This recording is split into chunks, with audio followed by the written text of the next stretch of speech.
Hello, good evening everyone.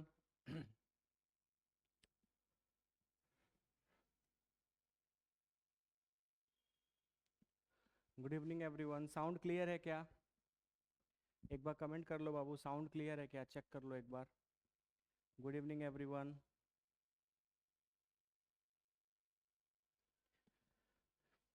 चलो quickly join कर लो।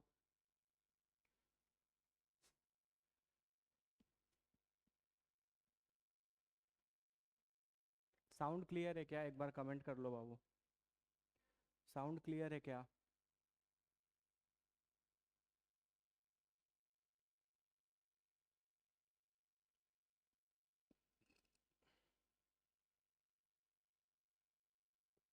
Okay.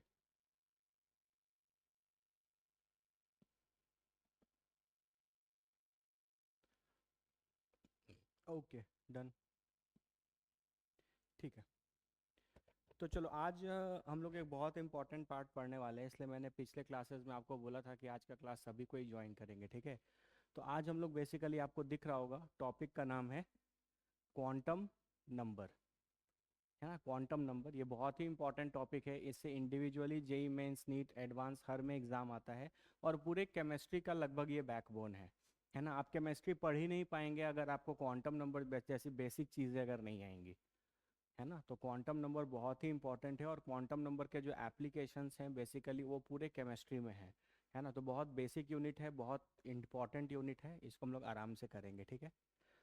तो हमने इसको दो पार्ट में डिवाइड किया है। आज हम लोग क्वांटम नंबर पार्ट 1 करेंगे, और नेक्स्ट क्लास में हम लोग क्वांटम नंबर पार्ट 2 करेंगे, है ना?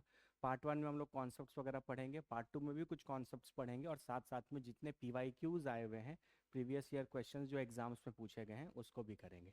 ठीक है, स्टार्ट किया जाए। चलो, तो let's start our topic, quantum number.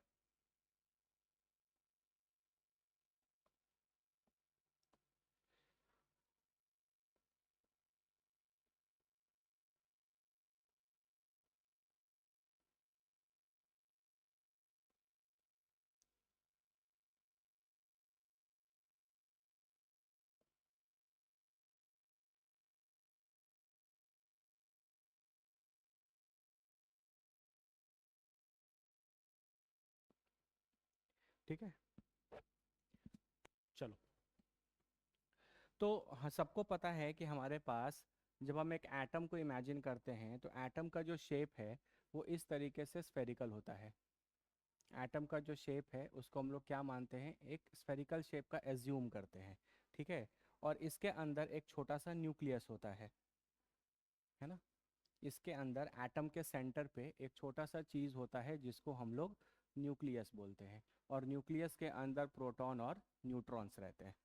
है ना? ये बेसिक इन्फॉर्मेशन है ना? बेसिक केमिस्ट्री है, पिछले क्लासेस में हमने पढ़ा भी था, या इनफैक्ट ये सबको पता होता है कि एक एटम को हम लोग एक स्फेरिकल शेप का इमेजिन करते हैं या एज्यूम करते हैं, और एटम के सेंटर पे एक बहुत ही छोटा सा यूनिट होता है जिसको न्यूक्लियस बोलते हैं, और न्यूक्लियस के अंदर प्रोटॉन और न्यूट्रॉन रहते हैं।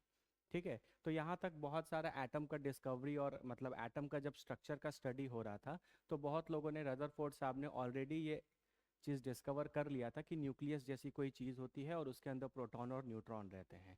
तो सबसे इंपॉर्टेंट बात आया कि एटम के 3 सब एटॉमिक पार्टिकल्स होते हैं, इलेक्ट्रॉन, प्रोटॉन और न्यूट्रॉन। ठीक है? तो प्रोटॉन और न्यूट्रॉन का लोकेशन तो पता चल गया कि प्रोटॉन और न्यूट्रॉन कहाँ रहते हैं? न्यूक्लियस के अंदर रहते हैं। लेकिन इलेक्ट्रॉन के बारे में अभी तक आपको कोई इन्फॉर्मेशन नहीं है कि एक एटम के अंदर इलेक्ट्रॉन कहाँ रहता है। ठीक है? समझ में आ रहा है? देर इज़ नो इन्फॉर्मेशन, अभी तक जितने भी केमिस्ट्री हमने पढ़ी है उसमें हमारे पास ये कोई इन्फॉर्मेशन नहीं है कि एटम का जो तीसरा सब एटॉमिक पार्टिकल है जिसको हम लोग इलेक्ट्रॉन बोलते हैं, वो इस एटम के अंदर कहाँ सिचुएटेड है। ठीक है? तो प्रॉब्लम ये है, प्रॉब्लम नहीं मतलब बेसिकली हमारा जो आज का क्वेश्चन ये है ना? वी डू नॉट नो,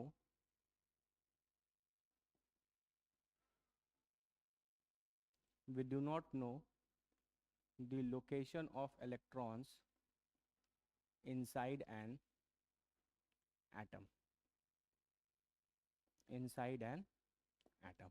एक एटम के अंदर प्रोटॉन और न्यूट्रॉन तो न्यूक्लियस के अंदर है ना? लेकिन एक एटम के अंदर इलेक्ट्रॉन्स कहाँ पर हैं, किस जगह लोकेटेड हैं, ये हम अभी तक फिगर आउट नहीं कर पाए हैं।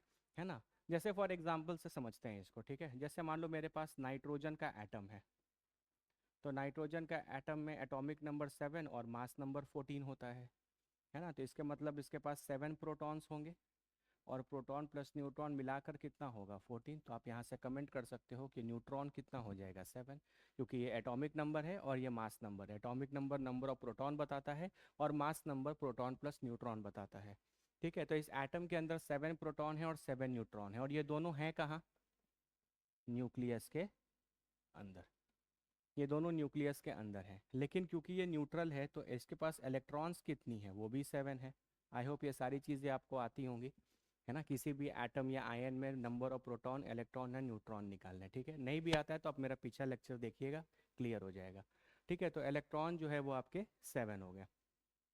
मान लो हम तुमसे क्वेश्चन पूछ लेते हैं कि इस नाइट्रोजन के एटम के अंदर तो 7 इलेक्ट्रॉन्स हैं, बताओ नाइट्रोजन का 5th इलेक्ट्रॉन किधर है।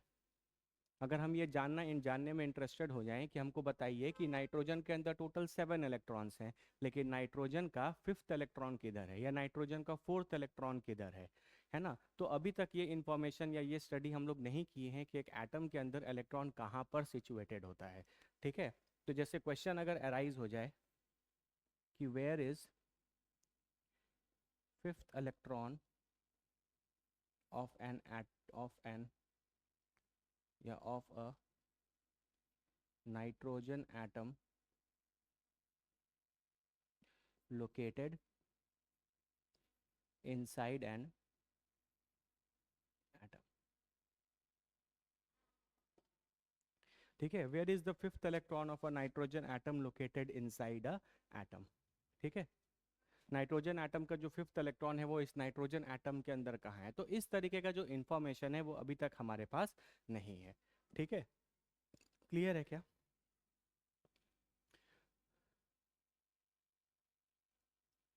ओके ओके ओके, ठीक है।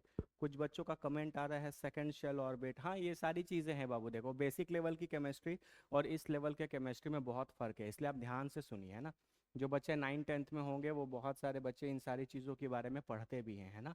लेकिन हम लोग कुछ डिफरेंट पढ़ने वाले हैं, कुछ उससे एडवांस पढ़ने वाले हैं, इसलिए आप बहुत ध्यान से क्लास में बने रहिए। ठीक है, तो क्या हुआ ना, जो इलेक्ट्रॉन है, इलेक्ट्रॉन जो है वो बेसिकली क्या है, एक इलेक्ट्रॉन एक बहुत ही छोटा सब एटॉमिक पार्टिकल है। कल हमने पढ़ा था कि उसका बहुत छोटा मास होता है, बहुत कम उस पर चार्ज होता है। और एक बहुत इंपॉर्टेंट बात जो इलेक्ट्रॉन के पास है, जो प्रोटॉन और न्यूट्रॉन के पास नहीं होता, कि इलेक्ट्रॉन जो है वो कॉन्स्टेंटली मूव कर रहा होता है। प्रोटॉन और न्यूट्रॉन के पास मोशन नहीं होता। प्रोटॉन और न्यूट्रॉन न्यूक्लियस के अंदर रेस्ट पे पड़े हुए होते हैं, लेकिन इलेक्ट्रॉन जो है वो एक एटम के अंदर क्या कर रहा होता है। इलेक्ट्रॉन एक सब एटॉमिक पार्टिकल, इलेक्ट्रॉन जो है वो एक सब एटॉमिक पार्टिकल है। It is in constant motion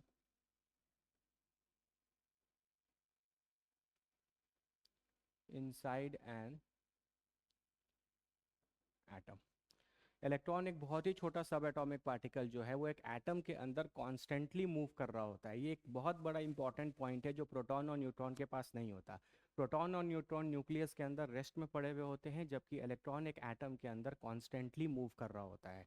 ठीक है, जिसके कारण क्या होता है, एक इलेक्ट्रॉन का जो लोकेशन है उसको करेक्टली आइडेंटिफाई कर पाना या करेक्टली प्रेडिक्ट कर पाना, है ना, थोड़ा सा मुश्किल है, वेरी डिफिकल्ट।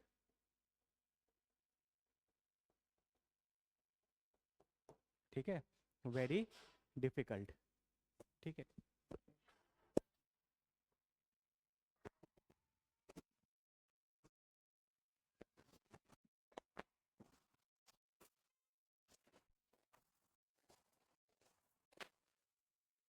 हम बोल लेते हैं।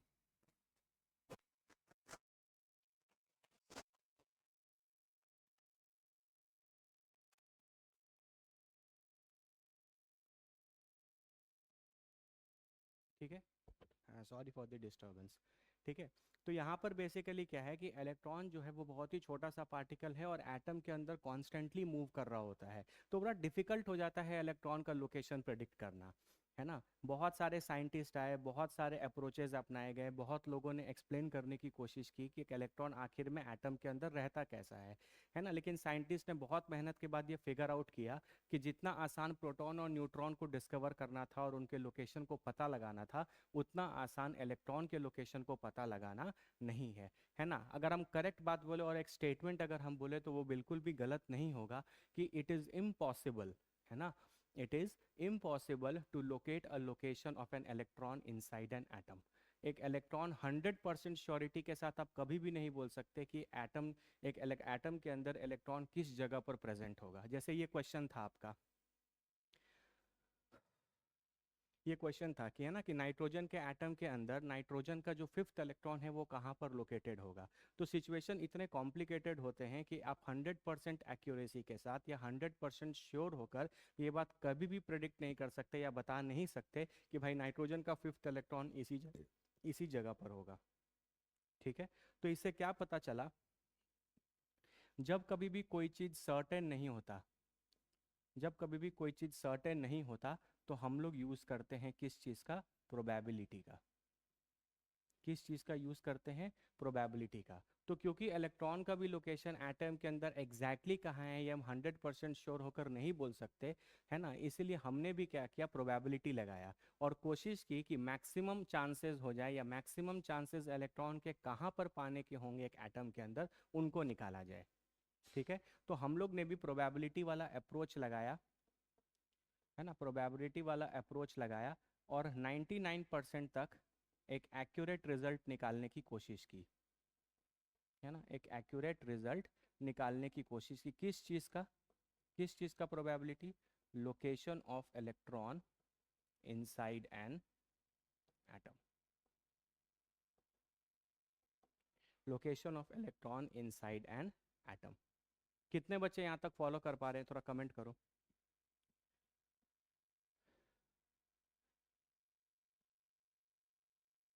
कितने बच्चे यहाँ तक फॉलो कर पा रहे हैं, तो आप कमेंट करिए।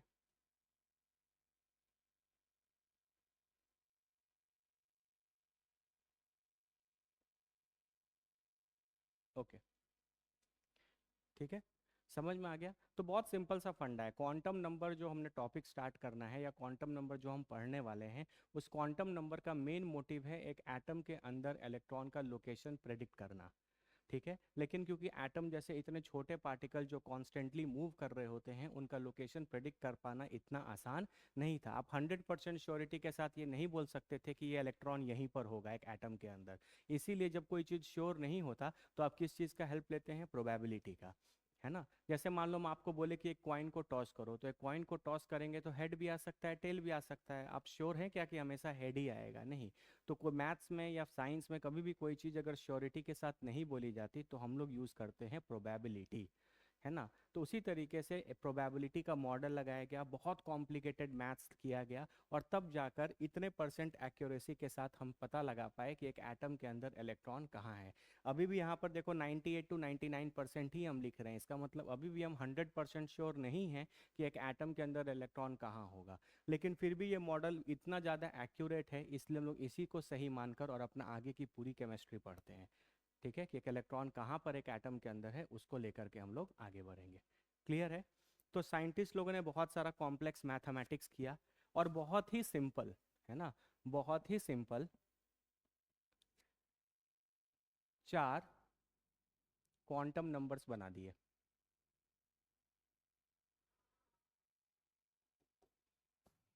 ठीक है,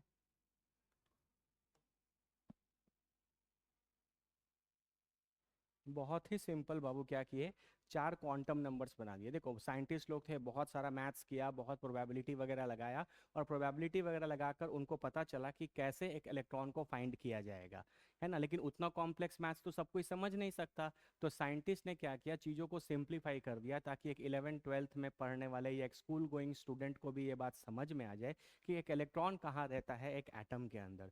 तो साइंटिस्ट लोगों ने क्या किया कि इलेक्ट्रॉन को लोकेशन को फाइंड आउट करने के लिए उन्होंने चीज़ों को सिंप्लीफाई कर दिया। और किस फॉर्म में सिंप्लीफाई किया, उन्होंने चार क्वांटम नंबर्स बनाए और साइंटिस्ट लोग ने कहा कि अगर आप इन चार क्वांटम नंबर्स को अच्छे से समझ जाएंगे तो आपको पता चल जाएगा कि एक एटम के अंदर इलेक्ट्रॉन कहाँ रहता है। ठीक है, 100% एक्यूरेसी के साथ नहीं पता चलेगा, लेकिन 98 to 99% एक्यूरेसी के साथ 100 मतलब पता चल जाएगा कि एक इलेक्ट्रॉन जो है वो एटम के अंदर कहाँ रहता है।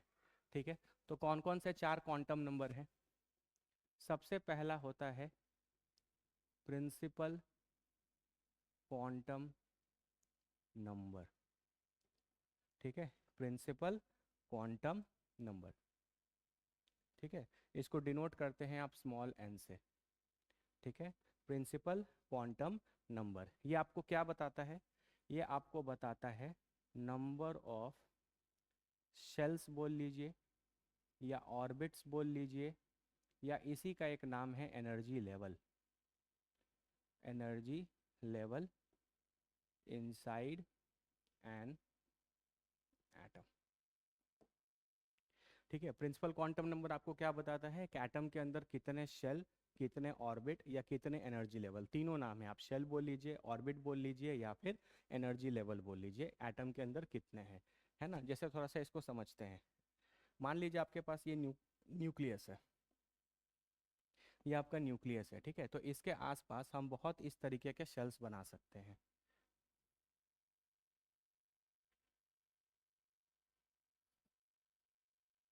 है ना, इस तरीके के बहुत सारे शेल्स बना सकते हैं। तो ये न्यूक्लियस है, तो ये पहला शेल है, तो इसको बोलेंगे n=1।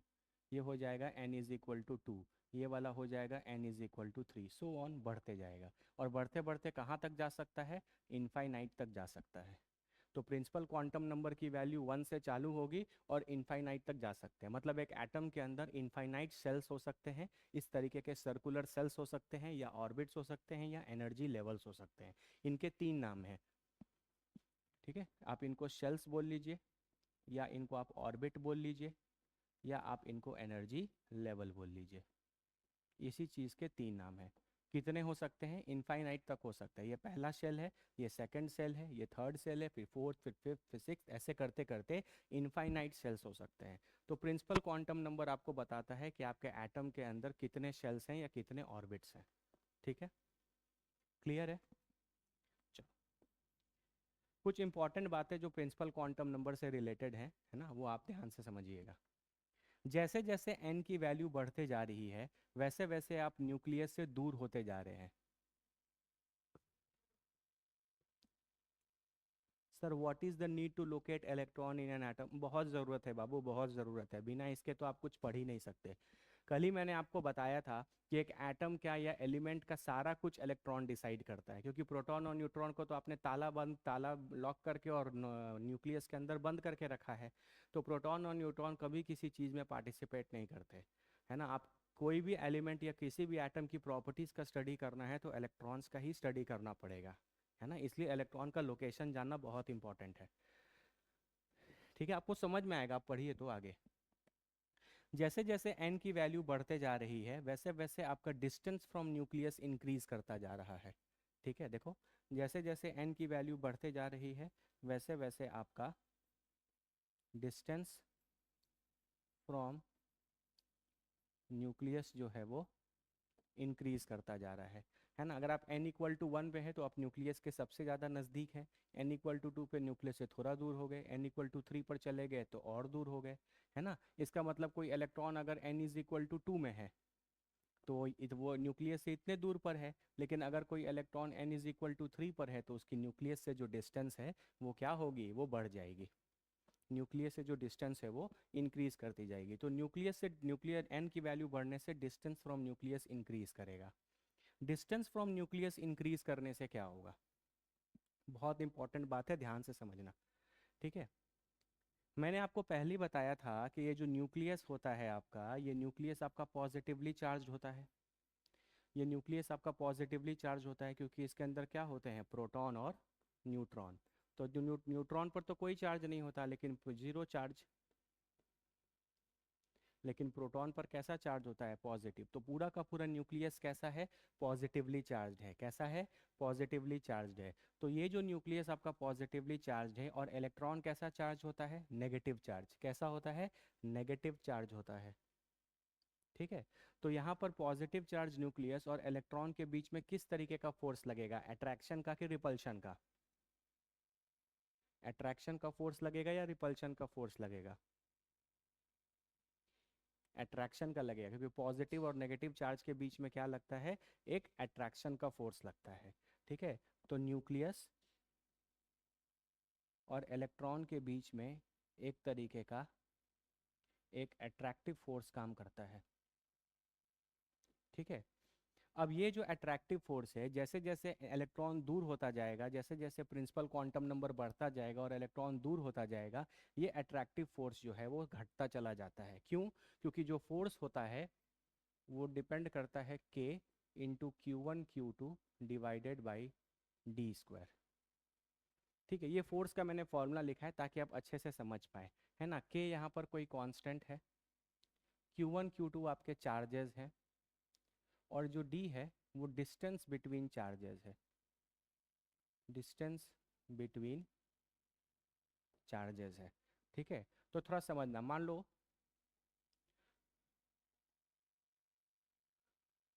आपके पास ये न्यूक्लियस है आपका। ठीक है, ये आपने दो बनाए, ये आपका न्यूक्लियस हो गया, और ये आपका मान लेते हैं n=1 है और ये n=2 है। ठीक है, तो यहाँ पर आपका एक इलेक्ट्रॉन है और यहाँ पर आपका एक इलेक्ट्रॉन है। तो आप ध्यान से देखो, यहाँ से अगर आप डिस्टेंस देखो और यहाँ से इसका डिस्टेंस देखो, तो ये डिस्टेंस d1 है और ये डिस्टेंस क्या है? d2 है। ठीक है, अगर इलेक्ट्रॉन पहले शेल में रहता है तो उसका डिस्टेंस न्यूक्लियस से कितना है? d1। अगर इलेक्ट्रॉन सेकंड शेल में रहता है तो उसका न्यूक्लियस से डिस्टेंस कितना है? d2। तो जैसे जैसे d की वैल्यू बढ़ते चली जाएगी, फोर्स ऑफ अट्रैक्शन इंक्रीज होगा या डिक्रीज होगा?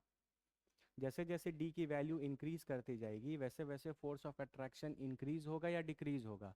डिक्रीज होगा, कि देखो डिनोमिनेटर में है, d की वैल्यू को बढ़ाओगे तो f की वैल्यू ऑटोमेटिकली कम होता जाएगा। इसका मतलब जैसे जैसे n की वैल्यू बढ़ती जाएगी, जो फोर्स ऑफ अट्रैक्शन है, जो फोर्स ऑफ अट्रैक्शन है वो डिक्रीज करता चला जाएगा। ठीक है, फोर्स ऑफ अट्रैक्शन जो है वो डिक्रीज करता चला जाएगा। किसके बीच में फोर्स ऑफ अट्रैक्शन? ये जो न्यूक्लियस है ना आपका, ये जो पॉजिटिव चार्ज न्यूक्लियस है, ये इस इलेक्ट्रॉन को पकड़ के रखता है, एक अट्रैक्टिव फोर्स है। क्यों? क्योंकि वो पॉजिटिव चार्ज है और इलेक्ट्रॉन नेगेटिव चार्ज है। तो ये न्यूक्लियस इन इलेक्ट्रॉन को कस के पकड़ के रखता है। लेकिन जैसे जैसे इलेक्ट्रॉन न्यूक्लियस से दूर होता चला जाएगा, ये फोर्स ऑफ अट्रैक्शन डिक्रीज करता चला जाएगा। ठीक है, अब एक बहुत इंपॉर्टेंट बात हम तुमको यहाँ पर बताएंगे, थोड़ा ध्यान से सुनना। ये बाबू यूनिवर्स का एक रूल है, चाहे आप कोई भी सब्जेक्ट पढ़ो। यूनिवर्स का रूल क्या बोलता है? एनर्जी और स्टेबिलिटी ये हमेशा एक दूसरे के इन्वर्सली प्रोपोर्शनल होते हैं। एनर्जी और स्टेबिलिटी ये हमेशा एक दूसरे के इन्वर्सली प्रोपोर्शनल होते हैं। मतलब अगर किसी के पास एनर्जी ज़्यादा है तो स्टेबिलिटी कम होगी, और एनर्जी कम है तो स्टेबिलिटी ज़्यादा होगी, है ना। जैसे मान लो अगर हम बोलें कि मेरे पास बहुत एनर्जी है, इसका मतलब हम कम स्टेबल हैं। और अगर मेरे पास एनर्जी कम होगा तो स्टेबिलिटी ज़्यादा होगा। ऑलवेज, कहीं इस रूल का कोई लूप होल नहीं है ना, हमेशा सही होता है। ये एनर्जी और स्टेबिलिटी हमेशा एक दूसरे के इन्वर्सली प्रोपोर्शनल होते हैं। पहला बात सीख गए। दूसरा बात याद रखना, जब जब अट्रैक्शन बढ़ता है ना, जब जब अट्रैक्शन बढ़ता है तो स्टेबिलिटी इंक्रीज होती है, स्टेबिलिटी इंक्रीज होती है। और जब जब रिपल्शन बढ़ेगा, जब जब रिपल्शन बढ़ेगा तो स्टेबिलिटी कम होगी। हमेशा एक बात याद रखना, ये तीन चीज़ें हमेशा याद रखना, आप केमिस्ट्री में बहुत ज़रूरत पड़ेगा। जब हम बोलेंगे कि इसके और इसके बीच में अट्रैक्शन ज़्यादा है, अट्रैक्शन की इंक्रीज करने से स्टेबिलिटी इंक्रीज करेगी। फिर हम बोलेंगे इसके इसके बीच का अट्रैक्शन कम हो गया, या इनके इनके बीच में रिपल्शन ज़्यादा है, ये दोनों एक दूसरे को रिपेल करने की कोशिश कर रहे हैं, तो इनकी स्टेबिलिटी कम होगी। तो अट्रैक्शन के फोर्सेस से स्टेबिलिटी इंक्रीज करती है और रिपल्शन के फोर्सेस से स्टेबिलिटी डिक्रीज करती है। ठीक है, तो अब बताओ, जैसे जैसे तुम्हारा n की वैल्यू बढ़ते जाएगी, तुम्हारा इलेक्ट्रॉन दूर होता जाएगा, और दूर होता जाएगा तो फोर्स ऑफ अट्रैक्शन क्या होता जाएगा? कम। और अट्रैक्शन अगर कम होता जाएगा, अट्रैक्शन के बढ़ने से स्टेबिलिटी बढ़ती थी, तो अट्रैक्शन के कम होने से स्टेबिलिटी क्या होगी? घटती जाएगी। तो आपका जो स्टेबिलिटी है वो भी आपका डिक्रीज करता जाएगा, और स्टेबिलिटी डिक्रीज करता जाएगा, स्टेबिलिटी कम होता जाएगा तो एनर्जी बढ़ता जाएगा। एनर्जी ऑफ इलेक्ट्रॉन्स इंक्रीज करते जाएंगे। एनर्जी ऑफ इलेक्ट्रॉन्स जो हैं वो इंक्रीज करते जाएंगे। इसका मतलब क्या है, जैसे जैसे आपका प्रिंसिपल क्वांटम नंबर बढ़ता जाएगा वैसे वैसे इलेक्ट्रॉन न्यूक्लियस से दूर होते जाएंगे। दूर होते जाएंगे तो डी बढ़ेगा, डी बढ़ेगा तो फोर्स ऑफ अट्रैक्शन कम होगा, और फोर्स ऑफ अट्रैक्शन कम होने लगेगा तो इलेक्ट्रॉन्स की स्टेबिलिटी घटेगी और इलेक्ट्रॉन्स की एनर्जी जो है वो इंक्रीज करेगी। ठीक है, तो जैसे मान लो हम तुमसे क्वेश्चन पूछते हैं, इलेक्ट्रॉन, एक इलेक्ट्रॉन जो है वो n इज इक्वल टू 3 में है और एक electron n is equal to 5 में है। बताओ इन दोनों में से किस इलेक्ट्रॉन की एनर्जी ज़्यादा होगी? इन इन दोनों में से किस इलेक्ट्रॉन की एनर्जी ज़्यादा होगी? कमेंट करो।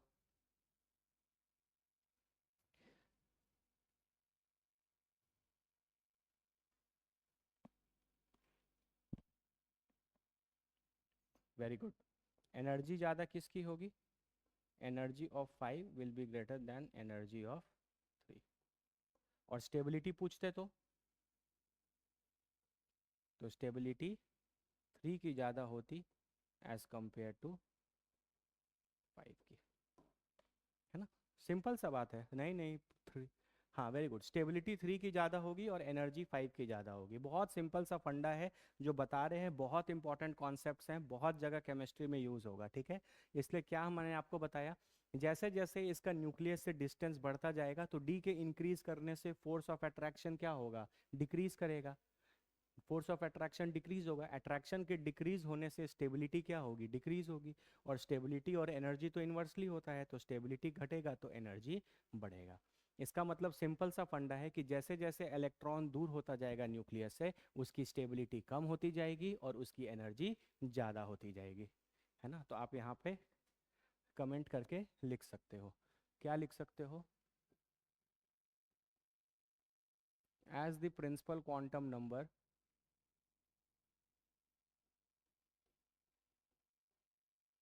as the principal quantum number increases, energy of electron increases and stability decreases। ठीक है,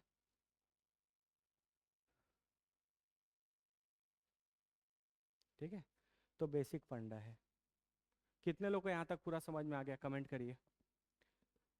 कितने लोग को यहाँ तक समझ में आ गया? कमेंट करो।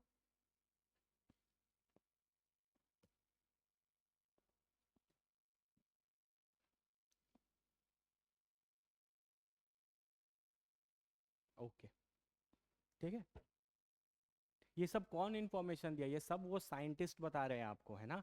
साइंटिस्ट लोगों ने बहुत सारा कॉम्प्लिकेटेड मैथ्स किया और क्वांटम नंबर्स बनाए, उसमें से पहला क्वांटम नंबर आपको इतना इन्फॉर्मेशन दे रहा है ना? पहला क्वांटम नंबर था प्रिंसिपल क्वांटम नंबर, वो आपको शेल के बारे में बताता था और वो आपको ये सारा इन्फॉर्मेशन इन फुल डिटेल बता रहा है। क्लियर है? चल आगे बढ़ते हैं। फिर आया अपना सेकेंड क्वांटम नंबर।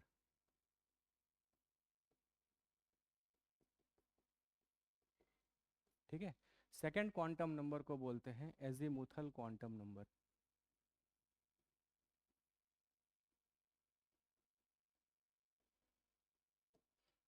क्या बोलते हैं? Azimuthal quantum number. और डिनोट करते हैं इसको एल से, स्मॉल एल से। उसको रिप्रेजेंट करते थे एन से और इसको रिप्रेजेंट करते हैं स्मॉल एन से। क्या बताता है आपको एजीमुथल क्वांटम नंबर? ये आपको बताता है सबशेल्स के बारे में। It gives you information about subshells. Subshells का इंफॉर्मेशन देता है। अब ये सबशेल्स क्या है? नाम ही जिसका सब शेल है, इसका मतलब शेल के अंदर रहने वाला। आपको प्रिंसिपल क्वांटम नंबर क्या बताता था? शेल के बारे में। तो शेल के अंदर रहने वाली चीज़ों को बोला जाता है सब शेल। ठीक है, तो ये आपको सब सेल्स के बारे में इंफॉर्मेशन देता है। प्रिंसिपल क्वांटम नंबर शेल के बारे में देता था, एजीमुथल क्वांटम नंबर उस शेल के अंदर रहने वाले सब शेल्स के बारे में आपको इंफॉर्मेशन देगा। ठीक है, तो कैसे निकालेंगे? तो एल की जो वैल्यू है वो 0 से लेकर के n-1 तक वेरी करती है। 0 से लेकर के n-1 तक वेरी करती है। ठीक है, तो मान लीजिए कि आपके पास प्रिंसिपल क्वांटम नंबर 1 है, तो यहाँ से एल की वैल्यू क्या हो जाएगी? सिर्फ 0। चेक करो, 1-1 तो 0 हो जाएगा, तो 0 to 0 सिर्फ 0 बचेगा। अगर आपके पास n की वैल्यू 2 है तो l की वैल्यू क्या हो जाएगी, 0 to n-1, तो 0 to 2-1 मतलब 0 और 1। अगर आपके पास n की वैल्यू 3 है तो l की कौन कौन सी वैल्यू हो जाएगी, 3-1, 0 to 2 तो हो जाएगा 0 1 2। अगर आपके पास n की वैल्यू 4 है तो l की वैल्यू कौन कौन सी हो जाएगी, 0 1 2 3। अगर आपके पास n की वैल्यू 5 है तो l की वैल्यू हो जाएगी 0 1 2 3 4। ठीक है, तो इसकी वैल्यू आप इसी तरीके से निकालते हैं ना, इम्पॉर्टेंट है। ठीक है, तो आपका जो एजीमुथल क्वांटम नंबर है उसकी वैल्यू 0 से लेकर के n-1 तक होगी। तो अगर n की वैल्यू 1 है तो l की वैल्यू सिर्फ 0 होगी, n=2 है तो l की वैल्यू ये होगी। उसी तरीके से ये सारे होंगे। ठीक है, अब क्या बता रहा है ये, आपको ध्यान से सुनो। इसका मतलब ये है कि अगर आप पहले शेल की बात करते हैं तो उसके अंदर सिर्फ l=0। इसका मतलब एक पहले शेल के अंदर सिर्फ एक ही टाइप का सब शेल होगा, l=0। l=0 एक टाइप का सब शेल है ना। ठीक है, तो पहले पहले शेल के अंदर सिर्फ एक ही टाइप का सब शेल है, सिर्फ 0 टाइप का। अगर आप दूसरे शेल में चले जाओगे या दूसरे ऑर्बिट में चले जाओगे तो उसके अंदर कितने टाइप के शेल्स दिखेंगे, आप सब शेल्स दिखेंगे 2 टाइप के, 0 और 1। अगर आप तीसरे शेल में चले जाओगे तो उसके अंदर आपको 3 टाइप के सब शेल्स दिखेंगे, 0 1 और 2। आप चौथे शेल में चले जाओगे तो उसके अंदर आपको 4 टाइप के सब शेल्स दिख सकते हैं, 0 1 2 3। और n=5 में चले जाओगे तो उसमें आपको कितने टाइप के सब शेल्स दिखेंगे, 5 टाइप के, l=0, l=1, l=2, l=3 और l=4। ठीक है, अब देखो l=0 जो है इसको बोलते हैं s सब शेल। क्या बोलते हैं, s सब शेल। l=1 को बोलते हैं p सब शेल। l=2 को बोलते हैं d सब शेल। ठीक है, l=3 को बोलते हैं f सब शेल। ठीक है, अगर 4 आ गया तो आप इसको g सब शेल बोल सकते हैं। ठीक है, लेकिन हमारा एनालिसिस, हमारा सिलेबस जो है वो f तक ही लिमिटेड है ना। हम लोग को अपने पूरे सिलेबस में सिर्फ f तक की ही बातें करनी है। उसमें भी इन डिटेल हम लोग सिर्फ d तक पढ़ेंगे, जो सिलेबस में है उसी के अकॉर्डिंग चलेंगे, है ना। तो मेजॉरिटी हम लोग s p और d के बारे में फुल डिटेल में पढ़ेंगे, f के बारे में थोड़ी बहुत जानकारी होनी चाहिए, वो हम आपको बताएंगे। ठीक है, इसका मतलब क्या हुआ कि n=1 में सिर्फ कौन सा सब शेल होगा, s टाइप का सब शेल होगा। n=1 में कौन कौन से सब शेल होंगे, 0 और 1, मतलब s और p। इसमें 2 टाइप के सब शेल्स होंगे, s और p। n=3 की बात करें तो इसमें कितने टाइप के सब शेल्स हैं, 0 1 2, इसका मतलब s p और d। इसकी बात करें n=4 में कितने टाइप के सब शेल्स हैं, 0 है, 1 है, 2 है, 3 है, मतलब s है, p है, d है और f है। और इसमें कितने टाइप के हैं, 0 1 2 3 4, तो s भी है, p भी है, d भी है, f भी है और g भी हो सकता है ना। तो ये आपको बता रहा है एक शेल के अंदर कितने टाइप के सब शेल रह सकते हैं, है ना। तो पहले शेल के अंदर सिर्फ s सब शेल होगा, जबकि दूसरे शेल के अंदर s सब शेल और p सब शेल दोनों होगा। ठीक है, तीसरे शेल के अंदर s भी होगा, p भी होगा, d भी होगा। चौथे के अंदर s p d f चारों होंगे और पांचवे के अंदर s p d f और g सब होंगे। ठीक है, तो आप इसको लिखते भी इस तरीके से हो। ठीक है, जैसे 1 के अंदर s है तो लिखोगे 1s। 2 के अंदर कौन कौन सा है, s है और p है, तो आप इसको लिखोगे 2s और 2p। ठीक है, s p d। यहाँ पे 3 के अंदर तीनों है तो आप इसको लिखोगे 3s 3p और 3d। इसके अंदर कौन कौन सा है, s भी है, p भी है, d भी है और f भी है, तो लिखोगे 4s 4p 4d और 4f। इसके अंदर कौन कौन से हैं, 5 हैं, तो आप 5s 5p 5d और 5f। हाँ, और g भी है, तो 5g। कितने बच्चों को यहाँ तक क्लियर है, कमेंट करो। कितने बच्चों को क्लियर है यहाँ तक, कमेंट करो।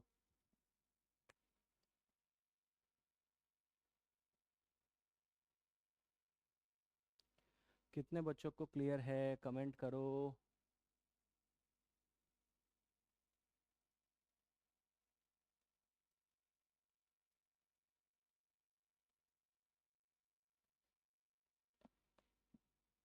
सबको समझ में आ रहा है क्या? बहुत ध्यान से, ये सब चीज़ें आपके लिए नई है ना, लेकिन आप इनको सीखिए, ठीक है, बहुत बेसिक से है। ठीक है, तो एजीमुथल क्वांटम नंबर आपको बताता है कि एक शेल के अंदर कितने सब शेल हैं, है ना, और किस शेल के अंदर कौन कौन से सब शेल हो सकते हैं, वो आप यहाँ पर बहुत अच्छे तरीके से समझ सकते हैं। कोई दिक्कत किसी को? कोई दिक्कत? ठीक है। अब थोड़ा इन सब शेल्स के बारे में थोड़ा पढ़ लेते हैं कि क्या है ये सब शेल्स एस। ठीक है, एस सब शेल जो है वो आपका इस तरीके का दिखता है। एस सब शेल का जो शेप है वो आपको स्फेरिकल दिखता है। This is your S sub shell, है ना, एस सब शेल। ठीक है, उसी तरीके से अगर आपको पी सब शेल के बारे में जानना है तो पी सब शेल आपको इस तरीके का दिखता है। इसको हम लोग बोलते हैं dumbbell shape. Dumbbell shape, shape का नाम है डम्बल, ये पी सब शेल है। ठीक है, उसी तरीके से अगर आपको कोई डी बोलता है, डी सब शेल के बारे में बोलता है, ठीक है,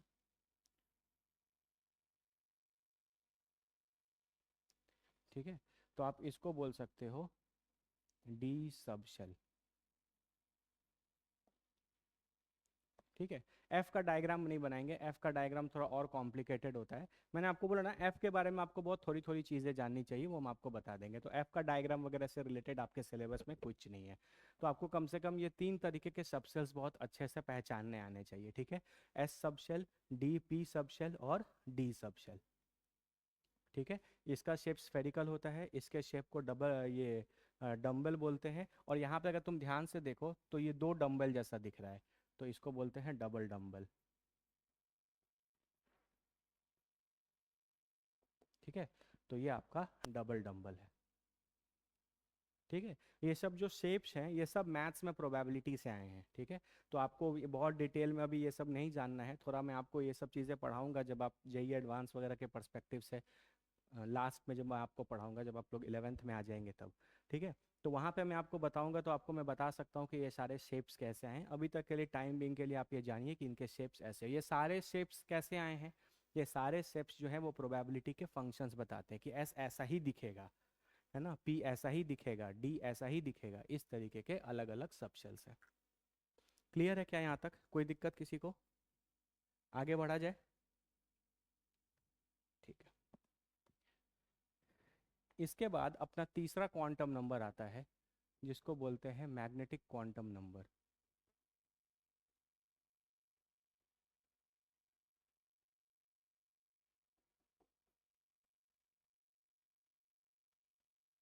जिसको क्या बोलते हैं? मैग्नेटिक क्वांटम नंबर, है ना। इन शॉर्ट इसको रिप्रेजेंट करते हैं ml से। ठीक है, क्लियर है। ये आपको बताता है टाइप्स ऑफ सबशेल्स के बारे में, टाइप्स ऑफ सबशेल्स के बारे में। सर अगर सबशेल डिफरेंट शेप का होगा तो एटम को इंटरसेक्ट भी तो करेगा। नहीं नहीं नहीं नहीं, एटम वैटम को ये सब इंटरसेक्ट नहीं करते। मैंने इतना बड़ा बना दिया इसीलिए क्या, ये सब बहुत, एक एटम कितना छोटा है, उस एटम में कितने सारे सेल्स हैं, इनफाइनाइट सेल्स हैं, उस किसी एक सेल में ये छोटा सा चीज अवेलेबल है, तो ये बहुत छोटे होते हैं, ये इंटरसेक्ट वगैरह नहीं करते। एटम के सरकमफेरेंस को इंटरसेक्ट वगैरह नहीं करते, उनको जाके टक्कर नहीं मारते। ठीक है, आप समझिए मैंने आपको क्या बताया, एक बहुत बड़ा एटम है, एटम के सेंटर पे न्यूक्लियस है, उसका मेजॉरिटी स्पेस जो है वो खाली है। उन मेजॉरिटी स्पेस में इनफाइनाइट नंबर ऑफ सेल्स हो सकते हैं, है ना। उसमें मान लीजिए आप n = 2 सेल पे चले गए तो उसके अंदर आपको 2s और 2p दिखेगा।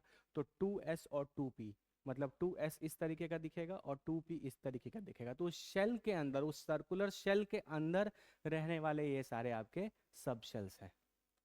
ठीक है,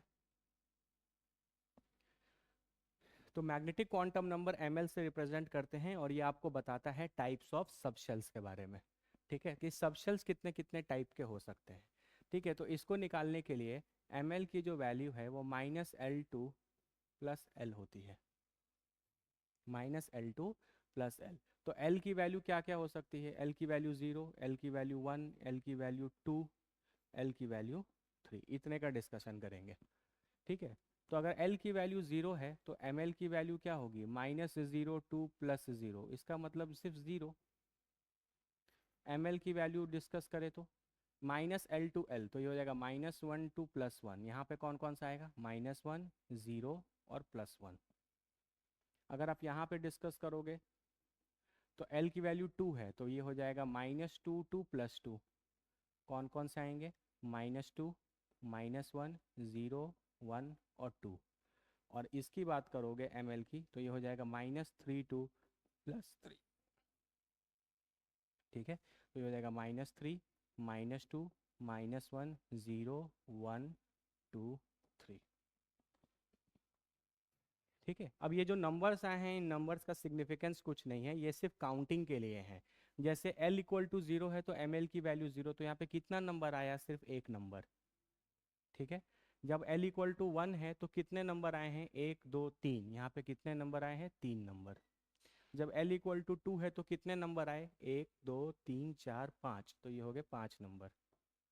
और L = 3 की बात करें तो ये कितने नंबर हो गए, 1 2 3 4 5 6 और 7। अब ये जो नंबर्स आए हैं यहाँ पर 1 3 5 और 7, इनका क्या मतलब है, इसका मतलब ये है कि L = 0 किस टाइप को रिप्रेजेंट करता था, S को, ये P को, ये D को और ये F को।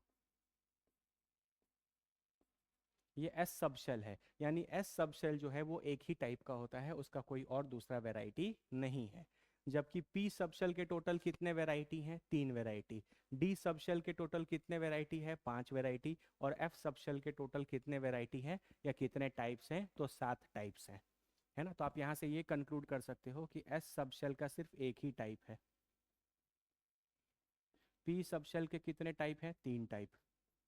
कौन कौन से होते हैं, PX PY और PZ। ठीक है, D सब शेल के कितने टाइप हैं, 5 टाइप। कौन कौन से, DXY DYZ DZX DX² - Y² and DZ²। ठीक है, और F के कितने टाइप हैं, 7। इनके वैरायटी आपके सिलेबस में नहीं है, तो जो चीज़ें हैं उन्हीं चीज़ों पर फोकस करना है। ये सब आपको याद होने चाहिए, है ना, ये सारी चीज़ें आपको बहुत अच्छे से याद होनी चाहिए। एस में कोई वैरायटी नहीं है, एस एक स्फेरिकल शेप का है बस, उसका कोई और दूसरा वैरायटी नहीं है, एस ऐसी है, उसमें कोई दूसरा टाइप नहीं है। पी सब शेल जो है, साउंड क्लियर है ना, एक बार कमेंट कर दो तो, साउंड क्लियर है, साउंड क्लियर है क्या, साउंड क्लियर है, ठीक। तो पी सब शेल जो है वो 3 टाइप का होता है, मतलब पी शेल के अंदर रहने वाला जो पी सब शेल है वो 3 टाइप का हो सकता है, PX PY और PZ, है ना। शेल के अंदर रहने वाला जो डी सब शेल है वो 5 टाइप का हो सकता है, XY YZ ZX X² - Y² और DZ²। उसी तरीके से F के भी 7 होते हैं, वो आपके सिलेबस में है नहीं, इसीलिए हम लोग अभी उस पर फोकस नहीं करेंगे। ठीक है, कोई दिक्कत है, एक एक करके इनको पढ़ते हैं डिटेल में कि कौन कैसा दिखता है। तो आप पहला ध्यान से देखो, तो आप S सब शेल का देखो, तो इसका बस एक ही टाइप है ना, और वो टाइप बस यही है, बस यही है। This is your S sub shell, S sub shell. ठीक है, P सब शेल की बात करते हैं। P सब शेल की आप बात करते हो तो आपके पास 3 तरीके के P सब शेल्स हैं। ठीक है, एक है आपके पास PX, एक है आपके पास PY और आपके पास है PZ। ये जो मैंने XYZ यहाँ पर लिखा है ये आपके कोऑर्डिनेट एक्सेस है, ये XYZ जो मैंने लिखा है ये आपके कोऑर्डिनेट एक्सेस है। ठीक है, इसका मतलब अगर आप इस तरीके का एक एक्सेस बनाते हो, ठीक है, तो ये आपका X एक्सेस, ये मान लीजिए आपका Y एक्सेस, ये आपका Z एक्सेस और ये आपका ओरिजिन। तो जो पी एक्स का मतलब है कि आपका जो P सब शेल है वो X डायरेक्शन के अलोंग है। पी सबशेल जो है वो एक्स डायरेक्शन के अलोंग है। इसका मतलब आप जो डंबल बनाएंगे वो अपना, वो एक्स डायरेक्शन में ऐसे बनाएंगे, तो आप बोलोगे कि ये वाला हो गया मेरा पी एक्स। अब मेरी बात को थोड़ा सा समझना, क्या है ये। इसका मतलब ये है कि जब आप इलेक्ट्रॉन को ढूंढने कभी निकलेंगे और कभी आपको पता चला कि आपका इलेक्ट्रॉन पी सब शेल में है या पी एक्स में है, इसका मतलब आपका इलेक्ट्रॉन एक्स डायरेक्शन, मतलब आपका जो इलेक्ट्रॉन है वो एक्स डायरेक्शन के अलोंग है। थोड़ा समझने की कोशिश करना है। ये P X P Y P Z जो है ना, ये एक्स वाई जेड आपको बेसिकली डायरेक्शन बता रहे हैं, है ना। एक्स वाई जेड आपको क्या बता रहे हैं, डायरेक्शन बता रहे हैं। मतलब ये पी सबशेल एक्स डायरेक्शन का है, इसलिए इसको पी एक्स बोला गया है। सिमिलरली इसी तरीके से आप वाई में भी बना सकते हैं, है ना। एक डंबल आपका वाई में भी बन सकता है इस तरीके का, तो आप इसको क्या बोलोगे, पी वाई। और सिमिलरली इसी तरीके से आप यहाँ पे भी बना सकते हैं, तो ये हो गया आपका पी जेड। तो ये पी एक्स है, ये पी वाई है, ये पी जेड है, ये तीन अलग अलग हैं, है ना। और ये तीन अलग अलग डायरेक्शंस को रिप्रेजेंट कर रहे हैं। ये पी सेल, ये जो पी सब शेल है ये एक्स डायरेक्शन का है, इसलिए इसको पी एक्स बोला गया है। ये पी सब शेल जो है वो वाई डायरेक्शन में है, इसलिए पी वाई बोला गया है। और ये पी सब शेल जो है वो जेड डायरेक्शन में है, वो पी जेड में। आप इनको अलग अलग भी बना सकते थे, मैंने एक ही डायग्राम में बना दिया। आप चाहते तो एक तीन ऐसे ऐसे डायग्राम बनाते, एक बार सिर्फ एक्स का बनाते, फिर वाई का बनाते, फिर जेड का बनाते, तीन अलग अलग भी डायग्राम बना सकते थे, मैंने एक ही में दिखा दिया। क्लियर है क्या? कितने बच्चों को क्लियर हो गया, कमेंट करो।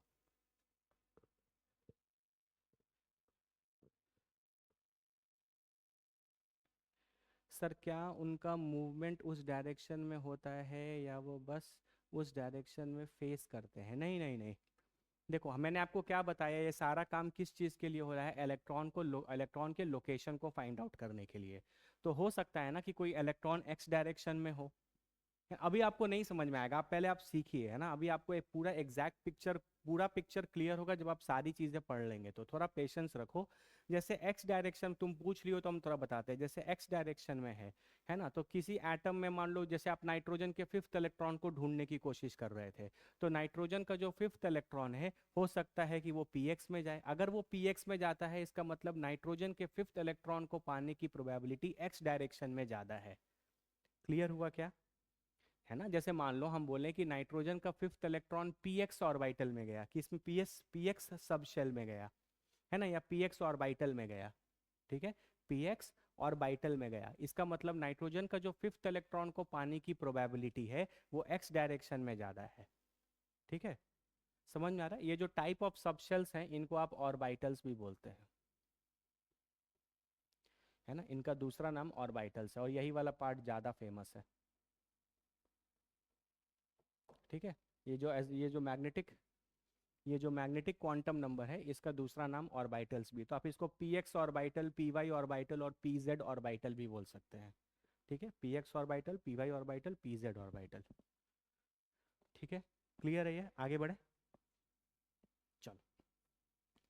उसी तरीके से आपका जो डी सबशेल है वो कितने टाइप का है?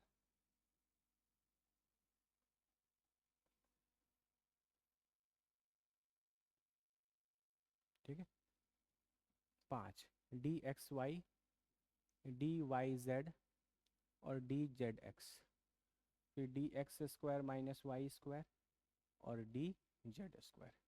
इसको बाबू आप दो पार्ट में डिवाइड कर लो, ठीक है।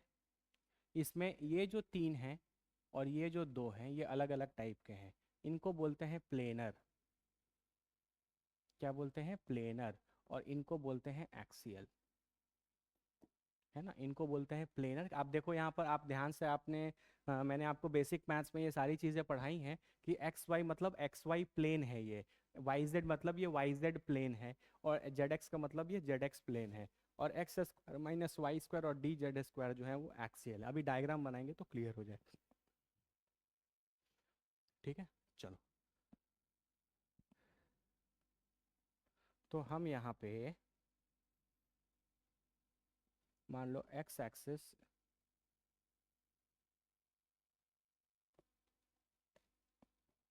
ठीक है। तो यहाँ पर अगर हम इस तरीके से बनाएं,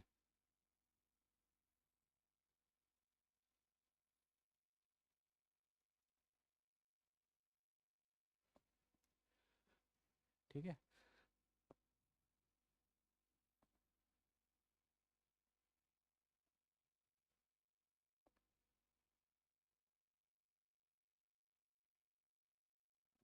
ठीक है, तो मैंने यहाँ पे 3 बनाया। अगर हम इस कोऑर्डिनेट एक्सिस को एक्स, एक्स डैश, वाई और वाई डैश बोल दे, तो ये पूरा कौन सा हो जाएगा, डी एक्स वाई, क्योंकि ये पूरा कौन सा प्लेन हो जाएगा, एक्स वाई प्लेन। ठीक है, एक्स वाई प्लेन। तो आप ध्यान से देखो यहाँ पे, है ना, ध्यान से देखो, तो ये जो आपके बनाए हैं मैंने, ये जो फूल जैसा जो आपको दिख रहा है, टाइम बिंग के लिए फूल मान लो, ये जो फूल जैसा जो आपको ये दिख रहा है, ये एक्सिस पर है, एक्सिस पर है क्या? क्या इनके ये वाले जो ये जो फूल जैसे चीजें दिख रही हैं वो मैंने एक्सिस पे ड्रॉ किया है? नहीं, एक्सिस पे ड्रॉ नहीं किया है। देखो, एक्सिस के बीच में ड्रॉ है, ये एक्सिस है, ये एक्सिस है, इसके बीच में है। ठीक है, इसलिए मैंने इनको प्लेनर बोला है कि ये इनके ये जो चीज़ है ना, इनको लोब्स बोलते हैं। क्या बोलते हैं, लोब्स। ठीक है, ये लोब्स है, लोब्स। ठीक है, पी में भी पीछे, पी में भी ये जो चीज़ें मैंने यहाँ पे बनाई हैं इनको लोब्स बोलते हैं। ये लोब, ये सब लोब्स है, जो फूले फूले चीज़ है, ये जो फूला फूला जो चीज़ है इसको लोब्स बोलते हैं। तो यहाँ पर मैंने जो लोब्स हैं वो एक्सिस के बीच में बनाया है, इसलिए मैंने इनको प्लेनर बोला है। ठीक है, उसी तरीके से अगर हम इसको एक्स एक्स एक्स डैश और इसको जेड जेड डैश बोल दें, तो ये एक्स जेड प्लेन हो जाएगा। तो ये मेरा हो जाएगा डी जेड एक्स।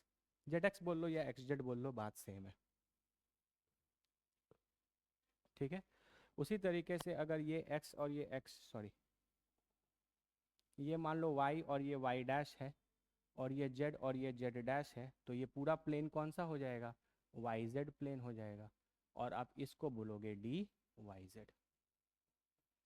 ठीक है, ये तीनों में जो मैंने डायग्राम यहाँ पर बनाए हैं, 3 टाइप के जो मैंने डी सबशेल्स बनाए हैं, इसमें कोई भी जो लोब है वो एक्सिस पर मैंने ड्रॉ नहीं किया है, एक्सिस के बीच में ड्रॉ किया है, इसीलिए हम इनको बोल रहे हैं planar.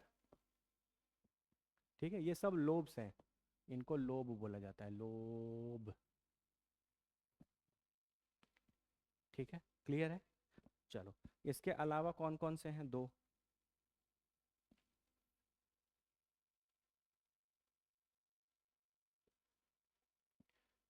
X, X dash, Y, Y dash.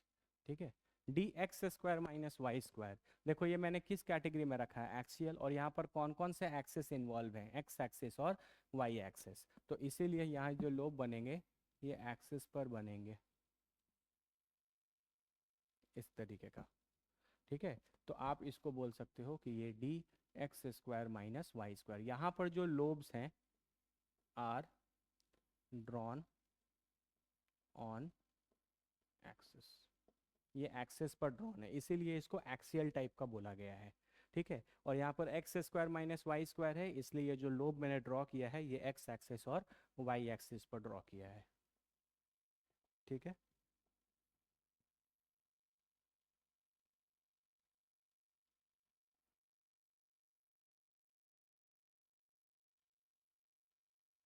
और ये जो शेप है ये एक अलग ही टाइप का कुछ होता है, इसको बोलते हैं डी जेड स्क्वायर, और ये एक्सिस भी जेड रहता है, Z Z x, Z axis के अलॉन्ग रहता है। इधर कुछ भी बना दो, एक्स एक्स डैश बना दो, वाई वाई डैश बना दो, लेकिन ये जो पूरा जो लोब है इनके, ये जेड एक्सिस पर ड्रॉ होते हैं। तो ये आपके टोटल 5 तरीके के डी सबशेल्स हैं। देखो ये वाले ध्यान से देखो, ये दोनों एक्स और वाई एक्सिस पर बनाए गए हैं, ये जेड एक्सिस पर बनाया गया है, इसीलिए इनको हम बोलते हैं कि ये सब एक्सियल कैटेगरी के हैं। और यहाँ पर मैंने कोई भी लोब जो है वो एक्सिस पर नहीं बनाया है, एक्सिस के बीच में बनाए हैं, इसीलिए इस कैटेगरी को हम लोग प्लेनर बोलते हैं। तो जो पूरा डी सबशेल है वो टोटल 5 वैरायटी का है, उसमें 3 एक्सियल, 2 एक्सियल हैं और 3 प्लेनर हैं। कितने बच्चों को ये पूरी बात समझ में आ गई, कमेंट करिए।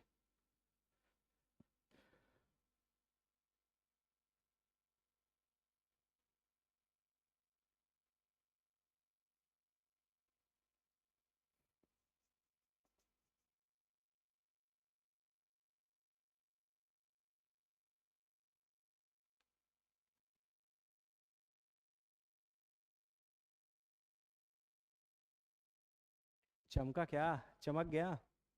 अरे बोलो, चमका क्या? चमक गया तो बोलो।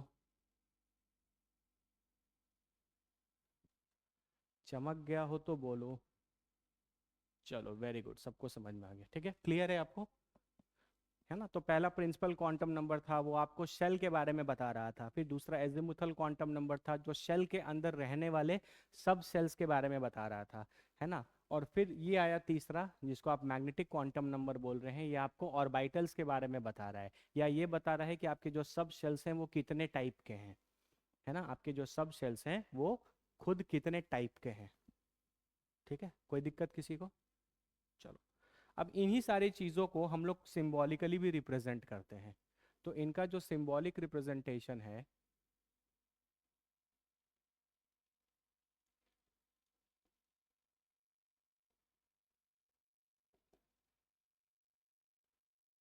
ठीक है, इनका जो सिंबॉलिक रिप्रेजेंटेशन है वो कुछ इस तरीके का है।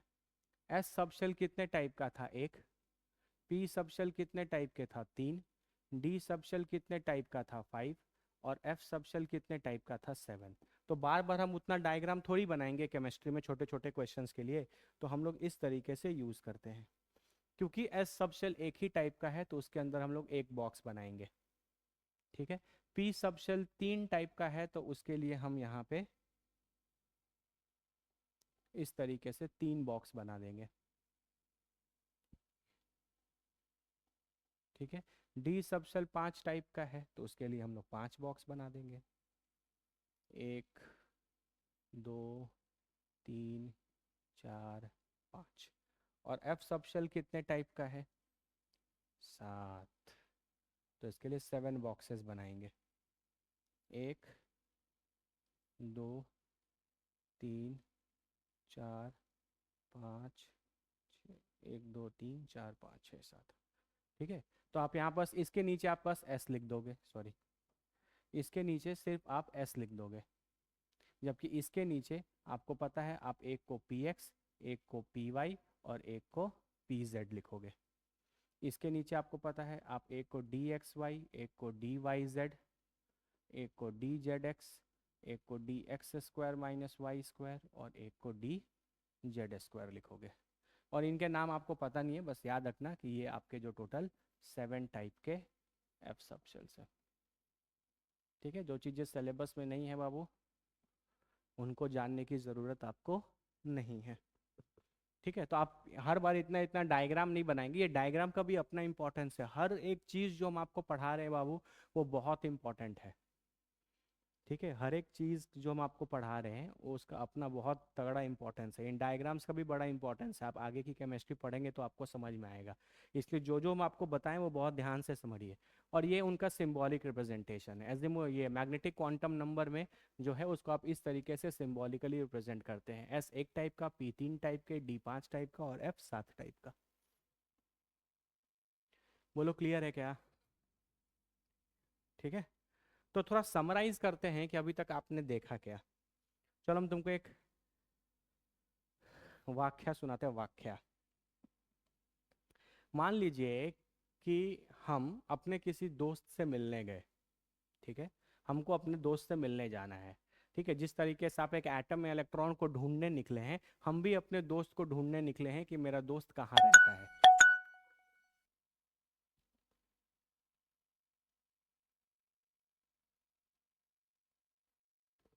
ठीक है, तो हम भी ढूंढने निकले हैं कि मेरा दोस्त कहाँ रहता है। हम गए, हम किसी दोस्त को अपने फ़ोन किए कि भाई मेरा दोस्त सुमित कहाँ रहता है, तो बोला कि नहीं जानते हो, उस बिल्डिंग में रहता है, चले जाओ। तो हम उस बिल्डिंग के नीचे पहुँच गए हैं। मेरी बात ध्यान से सुनना। हम उस बिल्डिंग के नीचे पहुँच गए हैं जहाँ पर मेरा दोस्त रहता है। हम वहाँ नीचे गए। ठीक है, और वॉचमैन से पूछे कि मेरा दोस्त सुमित किस फ्लैट किस फ्लोर पे रहता है, आपको पता है क्या? तो उसने बोला कि आपका जो सुमित है ना वो थर्ड फ्लोर पे रहता है। किस फ्लोर पे रहता है? थर्ड फ्लोर पे। तो ये जो फ्लोर है वो आपका प्रिंसिपल क्वांटम नंबर है। n इक्वल टू थ्री जो प्रिंसिपल क्वांटम नंबर था उसको आप मान लीजिए कि वो फ्लोर है। ठीक है, वो क्या है?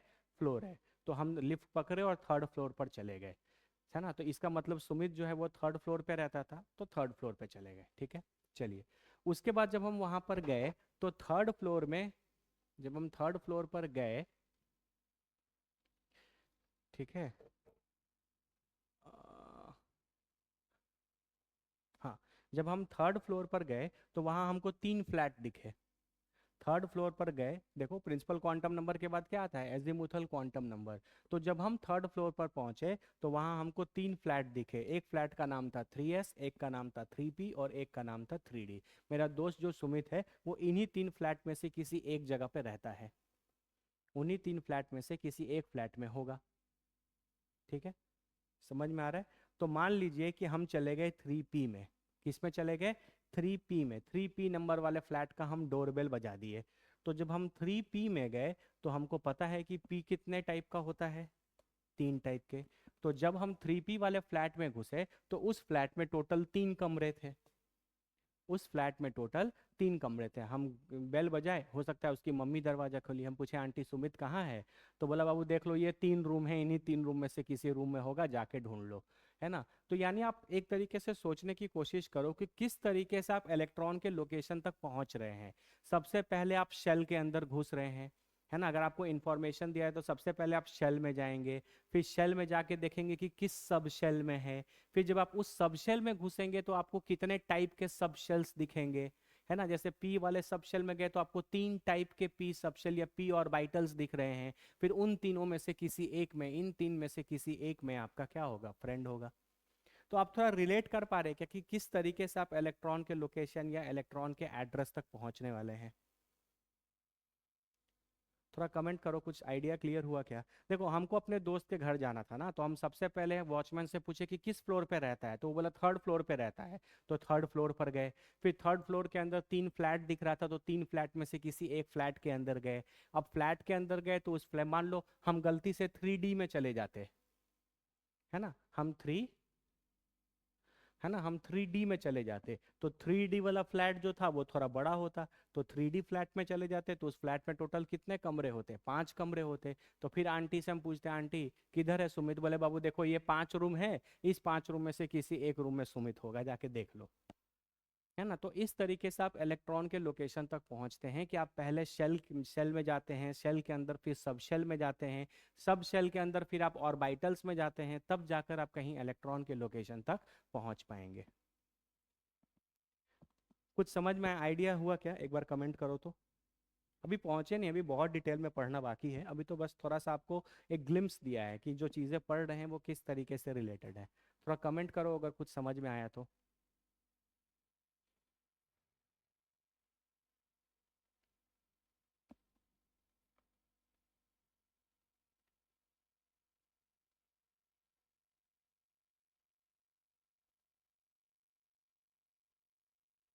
ठीक है, क्लियर है ना? आएगा, थोड़ा और पिक्चर क्लियर हो जाएगा। रुको 10, अभी थोड़ा थोड़ा टाइम रुको, अभी जो और पढ़ेंगे ना तुमको एग्जैक्ट चमका देंगे कि कहाँ पर जो क्वेश्चन लिखा था ना कि नाइट्रोजन का फिफ्थ इलेक्ट्रॉन किधर है, तुम खुद बता दोगे कि नाइट्रोजन का फिफ्थ इलेक्ट्रॉन ढूंढना है तो कहाँ जाना है एक एटम के अंदर, है ना? तुम खुद बता दोगे। टाइम बिंग के लिए बस एक एनालॉजी समझते रहो, ठीक है? तो चलो, तीन क्वांटम नंबर के बाद अपना चौथा क्वांटम नंबर है जिसका नाम है spin quantum number. Spin quantum number. ये जो मैंने एक एक बॉक्स यहाँ पर बनाया है, इस एक एक बॉक्स को आप क्या बोलते हो? ऑर्बिटल। है ना? मैंने आपको बताया था ना कि P X P Y P Z क्या है, ऑर्बिटल्स है। तो ये जो एक बॉक्स आपने बनाया, कोई भी एक बॉक्स जो है वो ऑर्बिटल है ना? आप बोल सकते हो कि ये, और ये जो बॉक्स है ये डी जेड स्क्वायर ऑर्बिटल है। ये वाला बॉक्स जो है वो पी वाई ऑर्बिटल है, ये वाला जो बॉक्स है वो डी एक्स वाई ऑर्बिटल है, क्योंकि मैंने आपको बताया था मैग्नेटिक क्वांटम नंबर जो है वो आपको टाइप ऑफ सबशेल्स या फिर ऑर्बिटल्स के बारे में इंफॉर्मेशन देता है, उसी का नाम है orbital. P X P Y P Z क्या है? ऑर्बिटल है। ठीक है? Spin quantum number. Spin quantum number क्या बताता है आपको, थोड़ा सा ध्यान देना। मैंने आपको एक बहुत इंपॉर्टेंट सा चीज़ बताया कि इलेक्ट्रॉन जो है वो कंटिन्यूअसली मूव कर रहा होता है एक एटम के अंदर, पहले ही बताया, आज के स्टार्ट ही उसी से किया था कि इलेक्ट्रॉन जो है वो रेस्ट पर नहीं रहता, वो इलेक्ट्रॉन जो है एटम के अंदर घूमता रहता है। है ना, मूव करता रहता है। लेकिन मूव करने के साथ साथ वो अपने एक्सिस पर रोटेट भी करता है। स्पिन का मतलब समझते हैं? देखो जैसे मान लो ये पेन है, ये पेन अगर इधर उधर ऐसे ऐसे मूव कर रहा है तो हम बोलेंगे कि ये मूव कर रहा है। लेकिन अगर ये मूव करने के साथ साथ अगर ऐसे ऐसे घूमता हुआ मूव कर रहा है, घूम भी रहा है, अलग अलग जगह जा भी रहा है, लेकिन साथ साथ देखो ऐसे रोटेट भी कर रहा है ना, तो इसी वाले इस टाइप के रोटेशन वाले चीज को बोलते हैं स्पिन करना। समझ में आ रहा है? जैसे मान लो ये पेन है, ये पेन सिर्फ इधर इधर इधर इधर इधर इधर ऐसे मूव करता है, तो हम बोलते हैं ये पेन मूव कर रहा है ना। तो मूव तो ये अभी भी करेगा, लेकिन मूव करने के साथ साथ ये अपने एक्सिस पर या अपने जगह पर स्पिन भी कर रहा है। देखो घूम रहा है, घूमते घूमते घूमते घूमते मूव कर रहा है ना। तो इलेक्ट्रॉन के मोशन के बारे में एक और चीज इंफॉर्मेशन दी गई कि जो इलेक्ट्रॉन का जो मोशन है ना, it continuously it continuously moves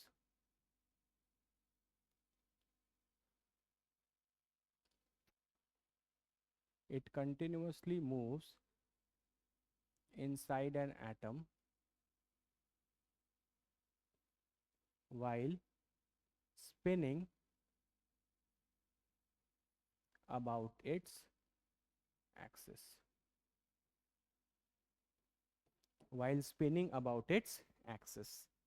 ठीक है, while spinning about its axis, है ना। ये मूव करेगा एक जगह से दूसरी जगह, लेकिन मूव करते करते वो अपने जगह पे देखो ऐसे ऐसे घूमता हुआ मूव करेगा, है ना। तो इस चीज को बोलते हैं कि वो अपने एक्सिस पर क्या करेगा, मूव स्पिन करता हुआ मूव करेगा। हाँ, जस्ट लाइक प्लैनेट्स, बिल्कुल सही, वेरी गुड। है ना, जैसे अर्थ है तो अर्थ भी तो सन के चारों ओर घूमता रहता है, लेकिन अपने एक्सिस पे स्पिन भी तो करता है, जिससे दिन और रात होता है। वेरी गुड वेरी गुड, हाँ। सबसे सिंपल एग्जांपल आप समझ सकते हो वैसा। अर्थ है, सन है, तो अर्थ भी तो इसके चारों बगल घूम रहा है, लेकिन घूमते घूमते वो अपने एक्सिस पर घूमता भी रहता है। हाँ, तो बिल्कुल इलेक्ट्रॉन का जो मोशन है वो उसी तरीके का होता है। इलेक्ट्रॉन कंटिन्यूअसली मूव कर रहा होता है, लेकिन मूव करने के साथ साथ वो अपने एक्सिस पर स्पिन भी करता है। ठीक है। अब स्पिन करने के दो दो दो डायरेक्शंस हो सकते हैं, या तो कोई चीज क्लॉकवाइज स्पिन करेगा, या तो कोई चीज एंटी क्लॉकवाइज स्पिन करेगा, है ना। या तो कोई चीज एंटी क्लॉकवाइज स्पिन कर सकता है, दिस इज एंटी क्लॉकवाइज, और या नहीं तो कोई चीज क्लॉकवाइज स्पिन कर सकता है। स्पिन के दो डायरेक्शंस हैं।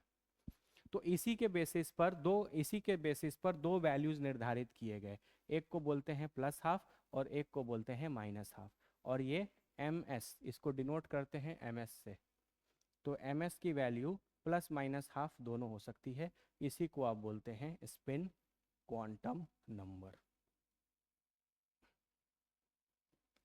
है ना। क्योंकि घूमने के दो डायरेक्शन पॉसिबल है, कोई चीज क्लॉकवाइज भी घूम सकता है और कोई चीज एंटी क्लॉकवाइज भी घूम सकता है ना। ये एंटी क्लॉकवाइज भी घूम सकता है और क्लॉकवाइज भी घूम सकता है ना। तो क्लॉकवाइज भी घूम सकता है और एंटी क्लॉकवाइज, तो ये नंबर्स असाइन किए गए, है ना। एंटी क्लॉक, अब देखो यहाँ पर एक बहुत इंपॉर्टेंट बात है, ये प्लस और माइनस मैंने अपने हिसाब से लिखा है। जैसे एंटी क्लॉकवाइज को मैंने प्लस हाफ लिखा है ना, और क्लॉकवाइज को मैंने क्या लिखा है, माइनस हाफ, है ना। कोई बच्चा अगर चाहे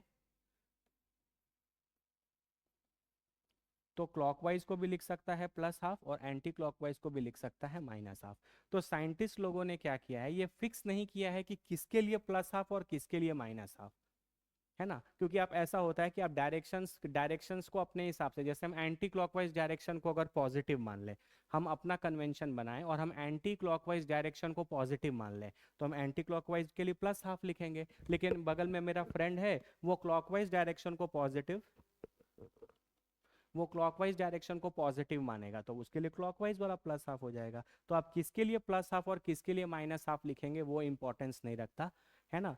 क्योंकि इलेक्ट्रॉन जो है वो घूमते हुए अपने एक्सिस पे स्पिन भी करता है, तो उसके पास एक अलग से क्वांटम नंबर आया जिसको बोलते हैं स्पिन क्वांटम नंबर। और उसकी वैल्यू या तो प्लस हाफ होगी या माइनस हाफ होगी, डिपेंडिंग कि वो क्लॉकवाइज घूम रहा है या एंटी क्लॉकवाइज घूम रहा है। और आप किसी को भी पॉजिटिव ले सकते हैं, कोई बच्चा क्लॉकवाइज को पॉजिटिव लेगा तो क्लॉकवाइज के लिए प्लस हाफ लिखेगा और एंटी क्लॉकवाइज के लिए माइनस हाफ लिखेगा। कोई बच्चा अगर एंटी क्लॉकवाइज को पॉजिटिव लेगा तो वो इसके लिए प्लस हाफ लिखेगा और इसके लिए माइनस हाफ लिखेगा। ठीक है, तो प्लस और माइनस आप कुछ भी लिख सकते हो। ये वाला क्वांटम नंबर का जो सिंबल है उसको एम एस बोलते हैं और इसकी वैल्यू प्लस माइनस हाफ होती है। This is your spin quantum number. ठीक है, क्लियर है। एक और बहुत इंपॉर्टेंट बात जो इसी चीज से एसोसिएटेड है वो ये है कि एक ऑर्बिटल के अंदर, एक ऑर्बिटल के अंदर, ये एक ऑर्बिटल का मतलब होता है एक बॉक्स, है ना, कोई भी एक बॉक्स, कोई भी इनमें से एक बॉक्स, एक बॉक्स के अंदर मैक्सिमम 2 इलेक्ट्रॉन्स रह सकते हैं। Maximum 2 electrons will reside inside an orbital। ठीक है, मैक्सिमम 2 इलेक्ट्रॉन्स इस बॉक्स के अंदर, मैक्सिमम कितने इलेक्ट्रॉन्स रह सकते हैं? मैक्सिमम 2 इलेक्ट्रॉन्स इस बॉक्स के अंदर रह सकते हैं। ठीक है, और वो जो दोनों इलेक्ट्रॉन इसके अंदर रहेंगे, उनका जो स्पिन होगा वो हमेशा ऑपोजिट होगा। ये सारी बातें स्पिन क्वांटम नंबर से ही निकल कर आ रही हैं। ठीक है, पहला बात तो ये हो गया। दूसरा इंपॉर्टेंट बात है कि एक ऑर्बिटल, एक ऑर्बिटल मतलब जैसे पी जेड, मान लो मैं इसका नाम दे दे, ये मेरा पी जेड ऑर्बिटल है ना। तो ये पी जेड ऑर्बिटल का जो बॉक्स है, इसके अंदर मैक्सिमम कितने इलेक्ट्रॉन्स रह सकते हैं? 2। एक भी रह सकता है, लेकिन मैक्सिमम कितने रह सकते हैं? 2। हम ये नहीं बोल रहे कि हमेशा 2 रहेगा। मैंने यहाँ क्या लिखा है? मैक्सिमम 2 इलेक्ट्रॉन, मतलब एक ऑर्बिटल के अंदर मैक्सिमम 2 इलेक्ट्रॉन रह सकते हैं, 2 से ज़्यादा नहीं रह सकता। हो सकता है कि इसके अंदर कोई भी इलेक्ट्रॉन ना हो, खाली हो, पॉसिबल है। हो सकता है इसके अंदर एक इलेक्ट्रॉन हो, पॉसिबल है। हो सकता है इसके अंदर 2 इलेक्ट्रॉन हो, पॉसिबल है। लेकिन 2 से ज़्यादा इलेक्ट्रॉन एक ऑर्बिटल के अंदर, एक ऑर्बिटल के अंदर कभी भी नहीं रहेंगे। एम्प्टी भी हो सकता है, बिल्कुल। एक इलेक्ट्रॉन भी हो सकता है, बिल्कुल। 2 इलेक्ट्रॉन भी हो सकता है, बिल्कुल। लेकिन 3 इलेक्ट्रॉन हो सकता है? नहीं, क्योंकि एट मैक्स 2 ही इलेक्ट्रॉन रह सकता है। ठीक है, समझ में आ गया? चलो, अब ये जो 2 इलेक्ट्रॉन इसके अंदर रहते हैं, वो दोनों हमेशा, अगर मान लो इसके अंदर 2 इलेक्ट्रॉन हैं, तो वो दोनों इलेक्ट्रॉन हमेशा अपोजिट डायरेक्शन में स्पिन करेंगे। वो दोनों इलेक्ट्रॉन जो है वो हमेशा अपोजिट डायरेक्शन में स्पिन करेंगे। ठीक है, जैसे मान लो इसके अंदर 2 इलेक्ट्रॉन है, तो एक क्लॉकवाइज घूमेगा, तो एक एंटी क्लॉकवाइज घूमेगा। कभी भी 2 इलेक्ट्रॉन का जो स्पिन है वो एक ऑर्बिटल के अंदर सेम नहीं हो सकता। कभी भी 2 इलेक्ट्रॉन का जो स्पिन है वो एक ऑर्बिटल के अंदर सेम नहीं हो सकता। यहाँ पे हमेशा ऑपोजिट स्पिन होगा। और उस ऑपोजिट स्पिन को दिखाने के लिए हम इस तरीके का सिंबल यूज करते हैं। इस तरीके का सिंबल देखो, मैंने एक एरो का आधा ही बनाया है, देखो। ये होता है एक कंप्लीट एरो, मैंने आधा बनाया है। और एक ऊपर साइड से बनाया है, तो एक नीचे साइड से बनाया है। इसका मतलब 2 इलेक्ट्रॉन्स ऑफ ऑपोजिट स्पिन है। 2 इलेक्ट्रॉन्स ऑफ ऑपोजिट स्पिन है। तो इस डब्बे के अंदर मैक्सिमम 2 इलेक्ट्रॉन रहेंगे। वो 2 इलेक्ट्रॉन का जो स्पिन है वो हमेशा ऑपोजिट होगा। और उसका सिंबॉलिक रिप्रेजेंटेशन है ये। एक एरो सीधा है, पहले तो आधा आधा एरो बनाना है। और एक ऊपर में बनाना है, तो एक नीचे में बनाना है। ठीक है, इसका मतलब दिस टू साइन इंडिकेट्स, है ना, this two sign indicates the opposite spin of the electron. और एक ऑर्बिटल के अंदर मैक्सिमम कितने इलेक्ट्रॉन्स रह सकते हैं? कितने रह सकते हैं? 2 रह सकते हैं। ठीक है, समझ में आया क्या? तो हम इस चीज़ को लिख देते हैं। तो maximum 2 electrons can reside in an orbital, both will have opposite spin, both will have opposite spin। ठीक है, और ऑपोजिट स्पिन का रिप्रेजेंटेशन ये है। ये एक ऑर्बिटल हो गया, मान लो ये पी एक्स है, तो एक ऊपर और एक नीचे, है ना। ये सिंबॉलिक रिप्रेजेंटेशन है। ये symbolic representation of 2 electrons having opposite spin. कितने बच्चों को क्लियर हो गया? कमेंट करो अगर क्लियर है तो।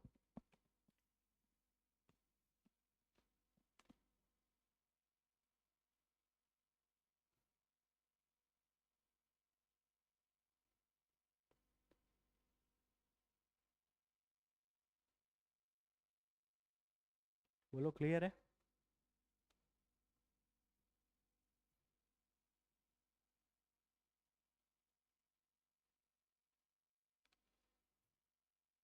ठीक है, चलो।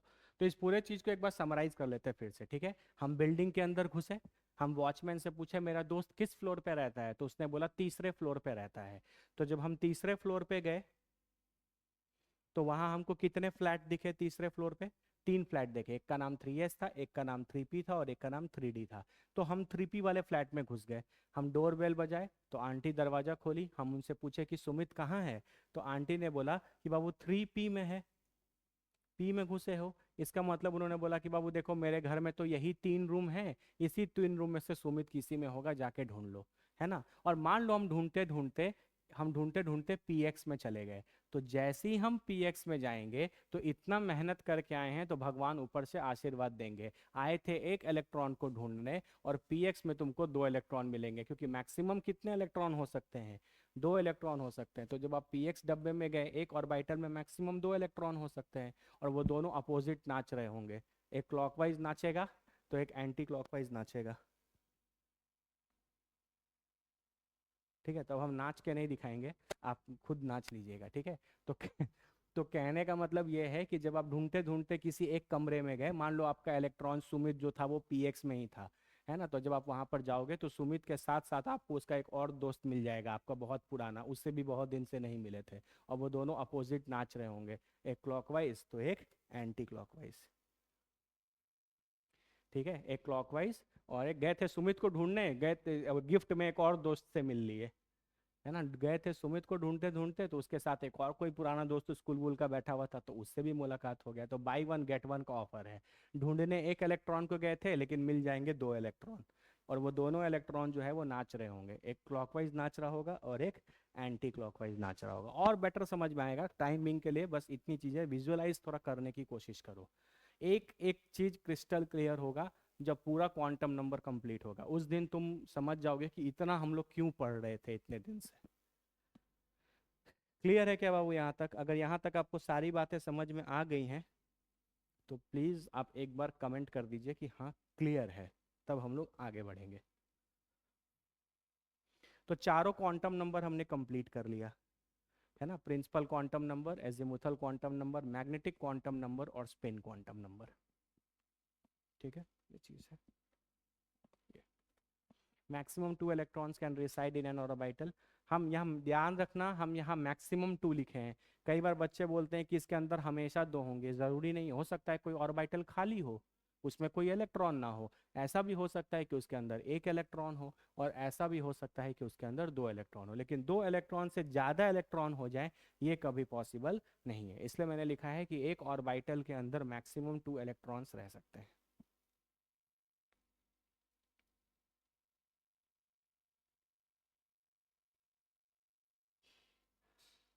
ओके, ठीक है। आप लोग एक बार देखो, मैं थोड़ा पानी पी के आता हूँ।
ठीक है,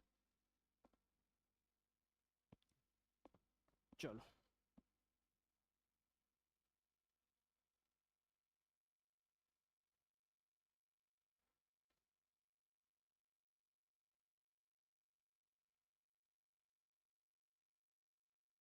इतना पढ़ने के बाद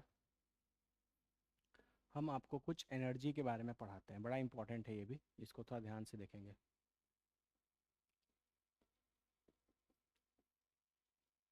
एनर्जी कैसे देखी जाएगी, ठीक है। तो जब एनर्जी के बारे में पढ़ेंगे तो यहाँ हम लोग दो कैटेगरी में डिवाइड करेंगे चीज़ों को, ठीक है। एक कैटेगरी होता है जिसको हम लोग बोलते हैं वन इलेक्ट्रॉन सिस्टम, ठीक है। और एक होता है आपका मल्टीपल इलेक्ट्रॉन सिस्टम, ठीक है। एक वन इलेक्ट्रॉन सिस्टम और एक मल्टीपल इलेक्ट्रॉन सिस्टम, ठीक है। चारों क्वांटम नंबर आपने पढ़ लिया, अब हम लोग आगे बढ़ेंगे, ठीक है। वन इलेक्ट्रॉन सिस्टम और मल्टीपल इलेक्ट्रॉन सिस्टम, इन दोनों में जो एनर्जी है, उन एनर्जी एनर्जी किन का है ना, एनर्जी किन का, ऑर्बिटल्स का, एनर्जी किन का, ऑर्बिटल्स, या जो इलेक्ट्रॉन्स रिसाइडिंग इन ऑर्बिटल्स उनकी, ठीक है।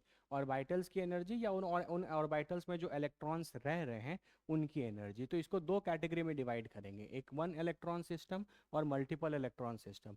वन इलेक्ट्रॉन सिस्टम कहने का मतलब कि एक कोई ऐसा एटम या आयन जिसके अंदर सिर्फ एक ही इलेक्ट्रॉन हो, है ना। वन इलेक्ट्रॉन सिस्टम का मतलब कोई ऐसा एटम या ion which has only one electron. और मल्टीपल इलेक्ट्रॉन सिस्टम मतलब एटम या ions having more than one electron, ठीक है। जैसे इसका example hydrogen, helium plus, lithium 2+, beryllium 3+, है ना, सोडियम पे 10+, इस तरीके का एटसेट्रा, है ना। हाइड्रोजन, जैसे हाइड्रोजन के पास एक ही इलेक्ट्रॉन होता है, हीलियम के पास कितने होते हैं, हाइड्रोजन हीलियम एटॉमिक नंबर 2, तो दो इलेक्ट्रॉन होंगे और एक पॉजिटिव चार्ज है तो एक इलेक्ट्रॉन निकल गया, तो इसके पास भी एक ही electron. Hydrogen helium lithium, lithium atomic number 3, तो तीन इलेक्ट्रॉन होंगे, दो पॉजिटिव चार्ज है तो दो निकल गया, एक ही इलेक्ट्रॉन बचा। बेरिलियम के पास टोटल 4 इलेक्ट्रॉन होंगे, तीन निकल गया तो एक बचा। सोडियम का एटॉमिक नंबर 11, 11 में से 10 पॉजिटिव मतलब 10 इलेक्ट्रॉन निकल गए, तो कितना बचा, एक ही। तो ये सारे जो हैं, ये सारे आपके वन इलेक्ट्रॉन सिस्टम हैं, इन सारे एटम्स और आयंस में एक इलेक्ट्रॉन है, ठीक है। और बाकी नॉर्मल, अगर हम यहाँ पे कोई भी ले लें, carbon, nitrogen, oxygen, sulphur, iron, ये जितने भी एलिमेंट्स मैंने यहाँ लिखे हैं, इन सारे एटम्स में एक से ज़्यादा इलेक्ट्रॉन है, ठीक है। क्लियर है, चलो। सबसे पहले तो आप एक डेफिनेशन यहाँ पे सुनिए। ऐसे orbitals which have same energy, orbitals which have same energy, उनको आप बोलते हैं डीजेनरेट ऑर्बिटल्स, ठीक है। एनर्जी डीजेनरेट ऑर्बिटल्स, है ना। मतलब ऐसे ऑर्बिटल्स जिनकी एनर्जी सेम होती है, उनको एक स्पेशल नाम दिया गया है, उनको बोला जाता है डीजेनरेट ऑर्बिटल्स। वेरी इंपॉर्टेंट, ठीक है। इस चीज़ पे थोड़ा अच्छे से फोकस करेंगे, इसको अच्छे से समझेंगे, ये बहुत इंपॉर्टेंट है, ठीक है। ऐसे ऑर्बिटल्स जिनकी एनर्जी सेम होती है उनको बोलते हैं डीजेनरेट ऑर्बिटल्स, ठीक है। तो आओ देखते हैं क्या है। अगर आपके पास, पहले हम लोग पढ़ लेते हैं वन इलेक्ट्रॉन सिस्टम का। तो वन इलेक्ट्रॉन सिस्टम में एनर्जी का क्या कंडीशन, एनर्जी का क्या क्राइटेरिया है। अगर आपके पास आपके एटम या आयन में एक इलेक्ट्रॉन है, ध्यान से सुनना, तो एक शेल के अंदर रहने वाले जितने भी सब शेल्स हैं उन सब की एनर्जी सेम होगी। मेरी बात ध्यान से सुनना, ठीक है। अगर आपके पास अगर 1 इलेक्ट्रॉन सिस्टम में आप हैं तो एक शेल के अंदर रहने वाले जितने भी सब शेल्स हैं उन सब की एनर्जी सेम होगी। ठीक है, तो 1 इलेक्ट्रॉन सिस्टम के अंदर एनर्जी ऑफ ऑल दी सब shells inside a shell are equal। ठीक है, इसका मतलब वो सारे के सारे डीजेनरेट हैं। जैसे फॉर एग्जांपल अगर हम n इज इक्वल टू 2 की बात करें तो 2 के अंदर याद करो दो होता था, 2s और 2p। हम लोग आज पढ़े हैं कि 2 के अंदर दो ही तरीके के सबशेल्स होते थे, 2s और 2p। तो आप क्या करेंगे, 2s के लिए एक बॉक्स बनाएंगे और 2p के अंदर कितने चीज़ें होंगी, 2p के अंदर टोटल होंगी 3 चीज़ें। ठीक है, तो ये हो गया आपका 2s, ये हो गया आपका 2px, ये हो गया आपका 2py और ये हो गया आपका 2pz। और हम बोल रहे हैं कि मैंने जिसके लिए ये ड्रॉ किया है उस एटम या आयन में एक ही इलेक्ट्रॉन है। इसका मतलब ये जितने भी डब्बे आपको दिख रहे हैं इन सब की एनर्जी सेम है। एक शेल के अंदर रहने वाले सारे सब शेल्स की एनर्जी सेम है। इसका मतलब जो एनर्जी, आप यहाँ से कमेंट कर सकते हो कि जो एनर्जी 2s की है वही एनर्जी 2p की है। रुको ऐसे लिख लो, जो एनर्जी 2s की है वही एनर्जी 2p की है। अब 2p में खुद कितने हैं, 3, 2px 2py 2pz। इसका मतलब आप ऐसे भी लिख सकते हो 2s में तो एक ही है लेकिन 2p में 3 है, तो 2px की भी एनर्जी, 2py की भी एनर्जी और 2pz की भी एनर्जी, इन सब की एनर्जी सेम होगी। और ये सारे ऑर्बिटल्स हैं जिनकी एनर्जी सेम है, तो आप यहाँ पे बोलोगे कि इसके पास 4 डीजेनरेट ऑर्बिटल्स हैं, क्योंकि ये ऐसे ऑर्बिटल्स हैं जिनकी एनर्जी सेम होगी। या आप बोल सकते हो कि इनकी डीजेनरेसी कोई पूछे कितनी है तो 4 है। डीजेनरेसी कोई पूछे तो आप कमेंट करोगे, बोलोगे 4 है। कितने लोगों को क्लियर हो गया ये, कितने लोगों को क्लियर हो गया?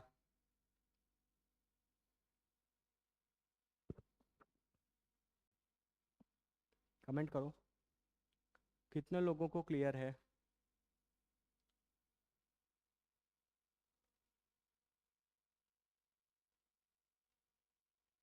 कमेंट करो, जल्दी करो, एक ही बच्चे को समझ में आया है।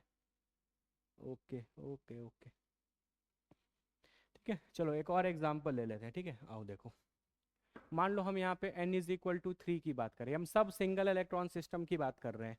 ठीक है, तो 3 के अंदर क्या क्या चीज़ें होंगी, कमेंट करो। तो 3 के अंदर होगा 3s, फिर 3p और फिर 3d, ये 3 होंगे। इसका मतलब एक शेल के अंदर इतने सब शेल्स हैं, इतने सब शेल्स हैं और इन सब की एनर्जी सेम होगी। मतलब जो एनर्जी 3s की होगी वही एनर्जी 3p की होगी और वही एनर्जी 3d की होगी। ठीक है, अब s तो एक ही टाइप का होता है, s तो एक टाइप का है, p 3 टाइप के हैं और d आपका 5 टाइप का है। 1 2 3 4 5।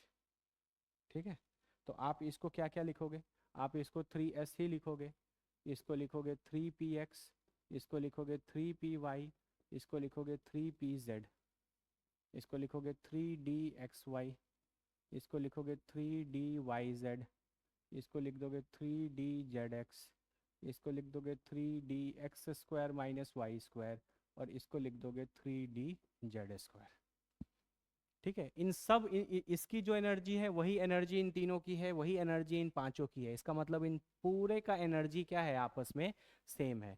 तो आप लिखोगे 3s is equal to 3px is equal to 3py is equal to 3pz is equal to 3dxy is equal to 3dyz is equal to 3dzx is equal to 3dx² minus Y square is equal to 3dz²। है ना, तो total कितने हो गए, 5 इसके, 3 इसके, 8 इसके, 9। तो आप बोलोगे कि इसके पास 9 डीजेनरेट ऑर्बिटल्स हैं। ठीक है, क्योंकि 9 ऑर्बिटल्स की एनर्जी सेम है। या आप बोल सकते हो कि इनकी डीजेनरेसी जो है वो 9 है। इनकी डीजेनरेसी जो है वो 9 है। Very good. ठीक है, तो वन इलेक्ट्रॉन सिस्टम की कहानी बहुत सिंपल है।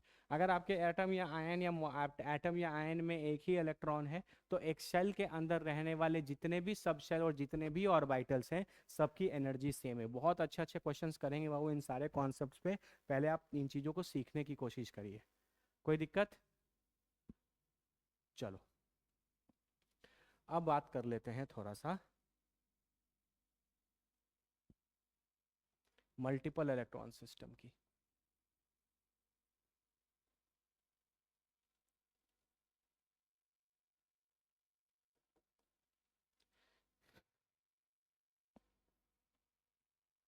किसकी बात करेंगे? मल्टीपल इलेक्ट्रॉन सिस्टम की, मतलब कोई ऐसा एटम या आयन जिसके पास एक इलेक्ट्रॉन से ज़्यादा है। ठीक है, तो यहाँ पर जो बातें 100% ट्रू हैं, हमेशा ट्रू होंगी, 100% ट्रू है, वो ये है कि जब आप पी सब शेल की बात करते हो, जब आप पी सब शेल की बात करते हो, तो इसके अंदर तीन होंगे, पी एक्स, पी वाई और पी जेड, है ना। सिंबॉलिकली आप ऐसे रिप्रेजेंट करते हो, ये पी एक्स हो गया, ये पी वाई हो गया, ये पी जेड हो गया। ठीक है, तो अगर आपके पास मल्टीपल इलेक्ट्रॉन सिस्टम है, एक इलेक्ट्रॉन से ज़्यादा है, तो शेल वेल से मतलब नहीं है। बस अगर आप पी में कंपैरिजन करोगे तो ये तीन पी ऑर्बिटल्स की ही एनर्जी सेम होगी, है ना। आप बोल सकते हो, बस इतना कमेंट कर सकते हो कि energy of P X will be equal to energy of P Y will be equal to energy of P Z.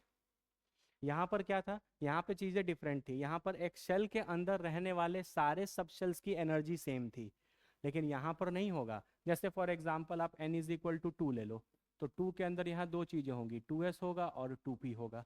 तो इस बार आप energy of 2s will not be equal to energy of 2p। इस बार एक shell के अंदर रहने वाले सारे सब शेल्स की एनर्जी सेम नहीं होगी। 2s की एनर्जी डिफरेंट होगी, 2p की एनर्जी डिफरेंट होगी, है ना। अब वो बात अलग है कि 2p फिर फर्दर टू तीन टाइप का होगा, 2px, 2py और 2pz। हाँ, तो आप एक बात कमेंट बिल्कुल कर सकते हैं कि energy of 2px will be equal to energy of 2py will be equal to energy of 2pz। समझ में आ रहा है? लेकिन 2s एक सेल के अंदर कौन कौन से सब शेल्स हैं? 2s और 2p दो सब शेल है, इनकी एनर्जी अब सेम नहीं होगी। वो वन इलेक्ट्रॉन में था कि एक सेल के अंदर जितने भी सब शेल्स हैं उन सब की एनर्जी सेम होगी। हाँ, लेकिन तो फिर किसी की तो एनर्जी सेम होगी। हाँ, एनर्जी किसकी सेम होगी?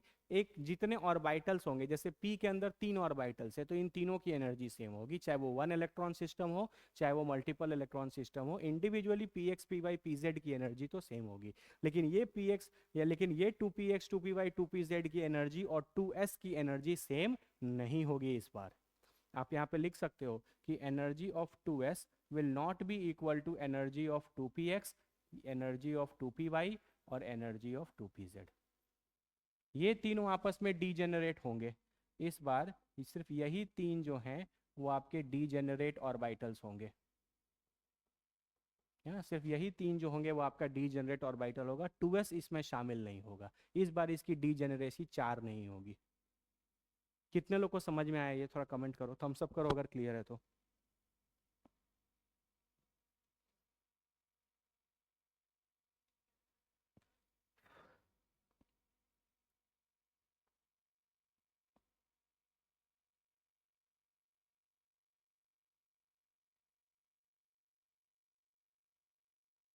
चमका क्या?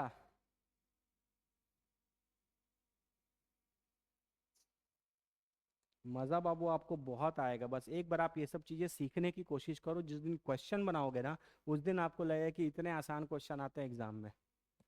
ठीक है, चलो एक और एग्जाम्पल ले लेते हैं और क्लियर हो जाएगा। जैसे n इज इक्वल टू 3 की बात करें, तो 3 के अंदर कितने सब शेल्स हैं? 3s सब शेल है, 3p सब शेल है और 3d सब शेल है।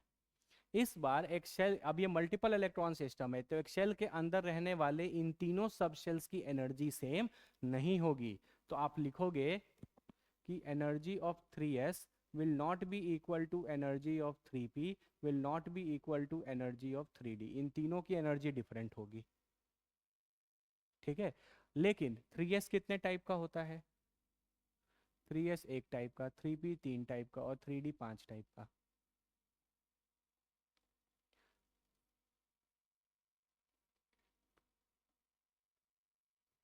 ठीक है, तो ये आप इसको तो 3s ऑर्बिटल ही लिखोगे, इसको आप 3px लिख सकते हो, इसको आप 3py, इसको आप 3pz, इसको 3dxy, इसको 3dyz, इसको 3dzx, फिर इसको 3d x² - y² और इसको 3dz²। तो आप क्या कमेंट कर सकते हो, क्या इस बार डीजेनरेसी 9 आएगी? नहीं, क्योंकि इन सब की एनर्जी सेम नहीं है। हाँ, लेकिन ये जरूर कमेंट किया जा सकता है कि energy of 3px will be equal to energy of 3py will be equal to energy of 3pz। उसी तरीके से आप यहाँ पर इंडिविजुअली कमेंट कर सकते हो कि energy of 3dxy will be equal to energy of 3dyz will be equal to energy of 3dzx will be equal to energy of 3dx² - y² will be equal to energy of 3dz²। तो ये आपस में 5 degenerate orbitals होंगे।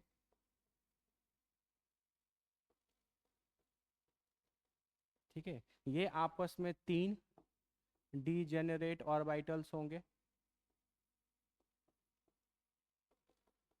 लेकिन इस बार ये सब 9 आपस में इनकी एनर्जी जो है वो इक्वल नहीं होगी।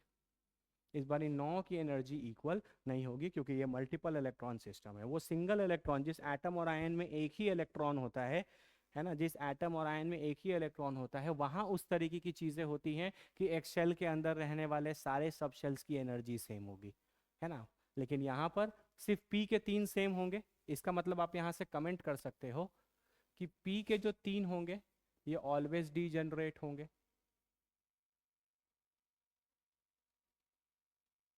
है ना। आपके डी के जो 5 होंगे ये ऑलवेज डीजेनरेट होंगे, आपके एफ के जो 7 है ये ऑलवेज डीजेनरेट होंगे, है ना, चाहे वो मल्टीपल इलेक्ट्रॉन सिस्टम हो या सिंगल इलेक्ट्रॉन सिस्टम हो, है ना। P X P Y P Z की एनर्जी तो हमेशा ही सेम रहेगी, लेकिन मल्टीपल इलेक्ट्रॉन सिस्टम रहेगा तो सिर्फ P X P Y P Z energy same होगा, वो डी के साथ इक्वल नहीं होगा, ना वो एस के साथ होगा। ठीक है, कितने लोग को क्लियर है ये? एक बार कमेंट कर दो, एक बार कमेंट कर दो।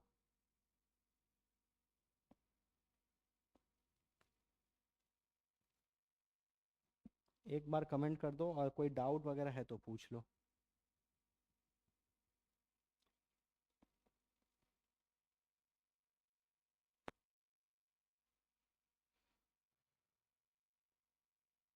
कोई डाउट वगैरह है तो पूछ लो।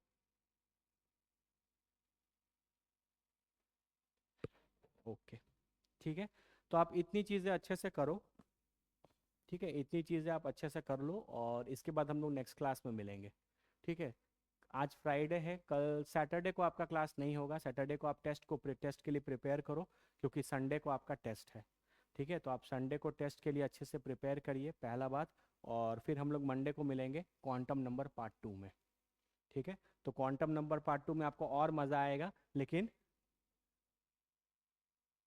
सर इस बार डीजेनरेसी क्या आएगी? इस बार डीजेनरेसी बाबू आपसे ऐसा नहीं पूछेगा कि इस पूरे में डीजेनरेसी बताओ। आपसे मैक्सिमम पूछ सकता है कि इस बार डी की डीजेनरेसी कितनी होगी, तो 5। पी की डीजेनरेसी कितनी होगी, तो 3, है ना। इस बार डीजेनरेसी टोटल अगर आपसे कोई पूछे कि n = 3 में टोटल डीजेनरेसी कितनी है, तो इस बार आप ये नहीं बोलेंगे कि n = 3 की टोटल डीजेनरेसी 9 है। क्यों? क्योंकि इस बार इन सब की एनर्जी जो है वो इक्वल नहीं है। इस बार क्या है, बस नॉर्मल सी बातें हैं कि पी के अंदर जो 3 होगी उनकी एनर्जी आपस में इक्वल होगी, डी के अंदर जो 5 होंगे उनकी आपस में एनर्जी इक्वल होगी। तो इसकी एनर्जी डीजेनरेसी 5, इसकी डीजेनरेसी 3। ओवरऑल कोई डीजेनरेसी नहीं पूछा जाएगा। क्लियर है? क्वेश्चंस आने दो, क्वेश्चंस आपको और क्लियर होगा। लेकिन अब इंपॉर्टेंट बात यह है कि जितना भी मैंने आपको ये पढ़ाया है एकदम आपको टिप पर होना चाहिए। अगले बार हम आपसे कुछ भी पूछें, आप एकदम कंफर्टेबल पोजीशन में होने चाहिए इसको बताने के लिए। ठीक है, तभी आपको आगे के सारे रूल्स और आगे की सारी चीज़ें समझ में आएंगी। कोई दिक्कत किसी को? और एक और बेसिक रिक्वायरमेंट है, आपको एटॉमिक नंबर 1 to 30 याद होना चाहिए, minimum 1 to 30 atomic number, mass number. मैं पिछले बार भी बोला था, और इस बार भी हम बोल रहे हैं कि आप अच्छे से इसको याद कर लीजिएगा, आपको इसका बहुत नीड आएगा। ठीक है, तो चलो आज का क्लास रैप अप करते हैं, मिलते हैं क्वांटम नंबर पार्ट 2 में, ठीक है। Thank you.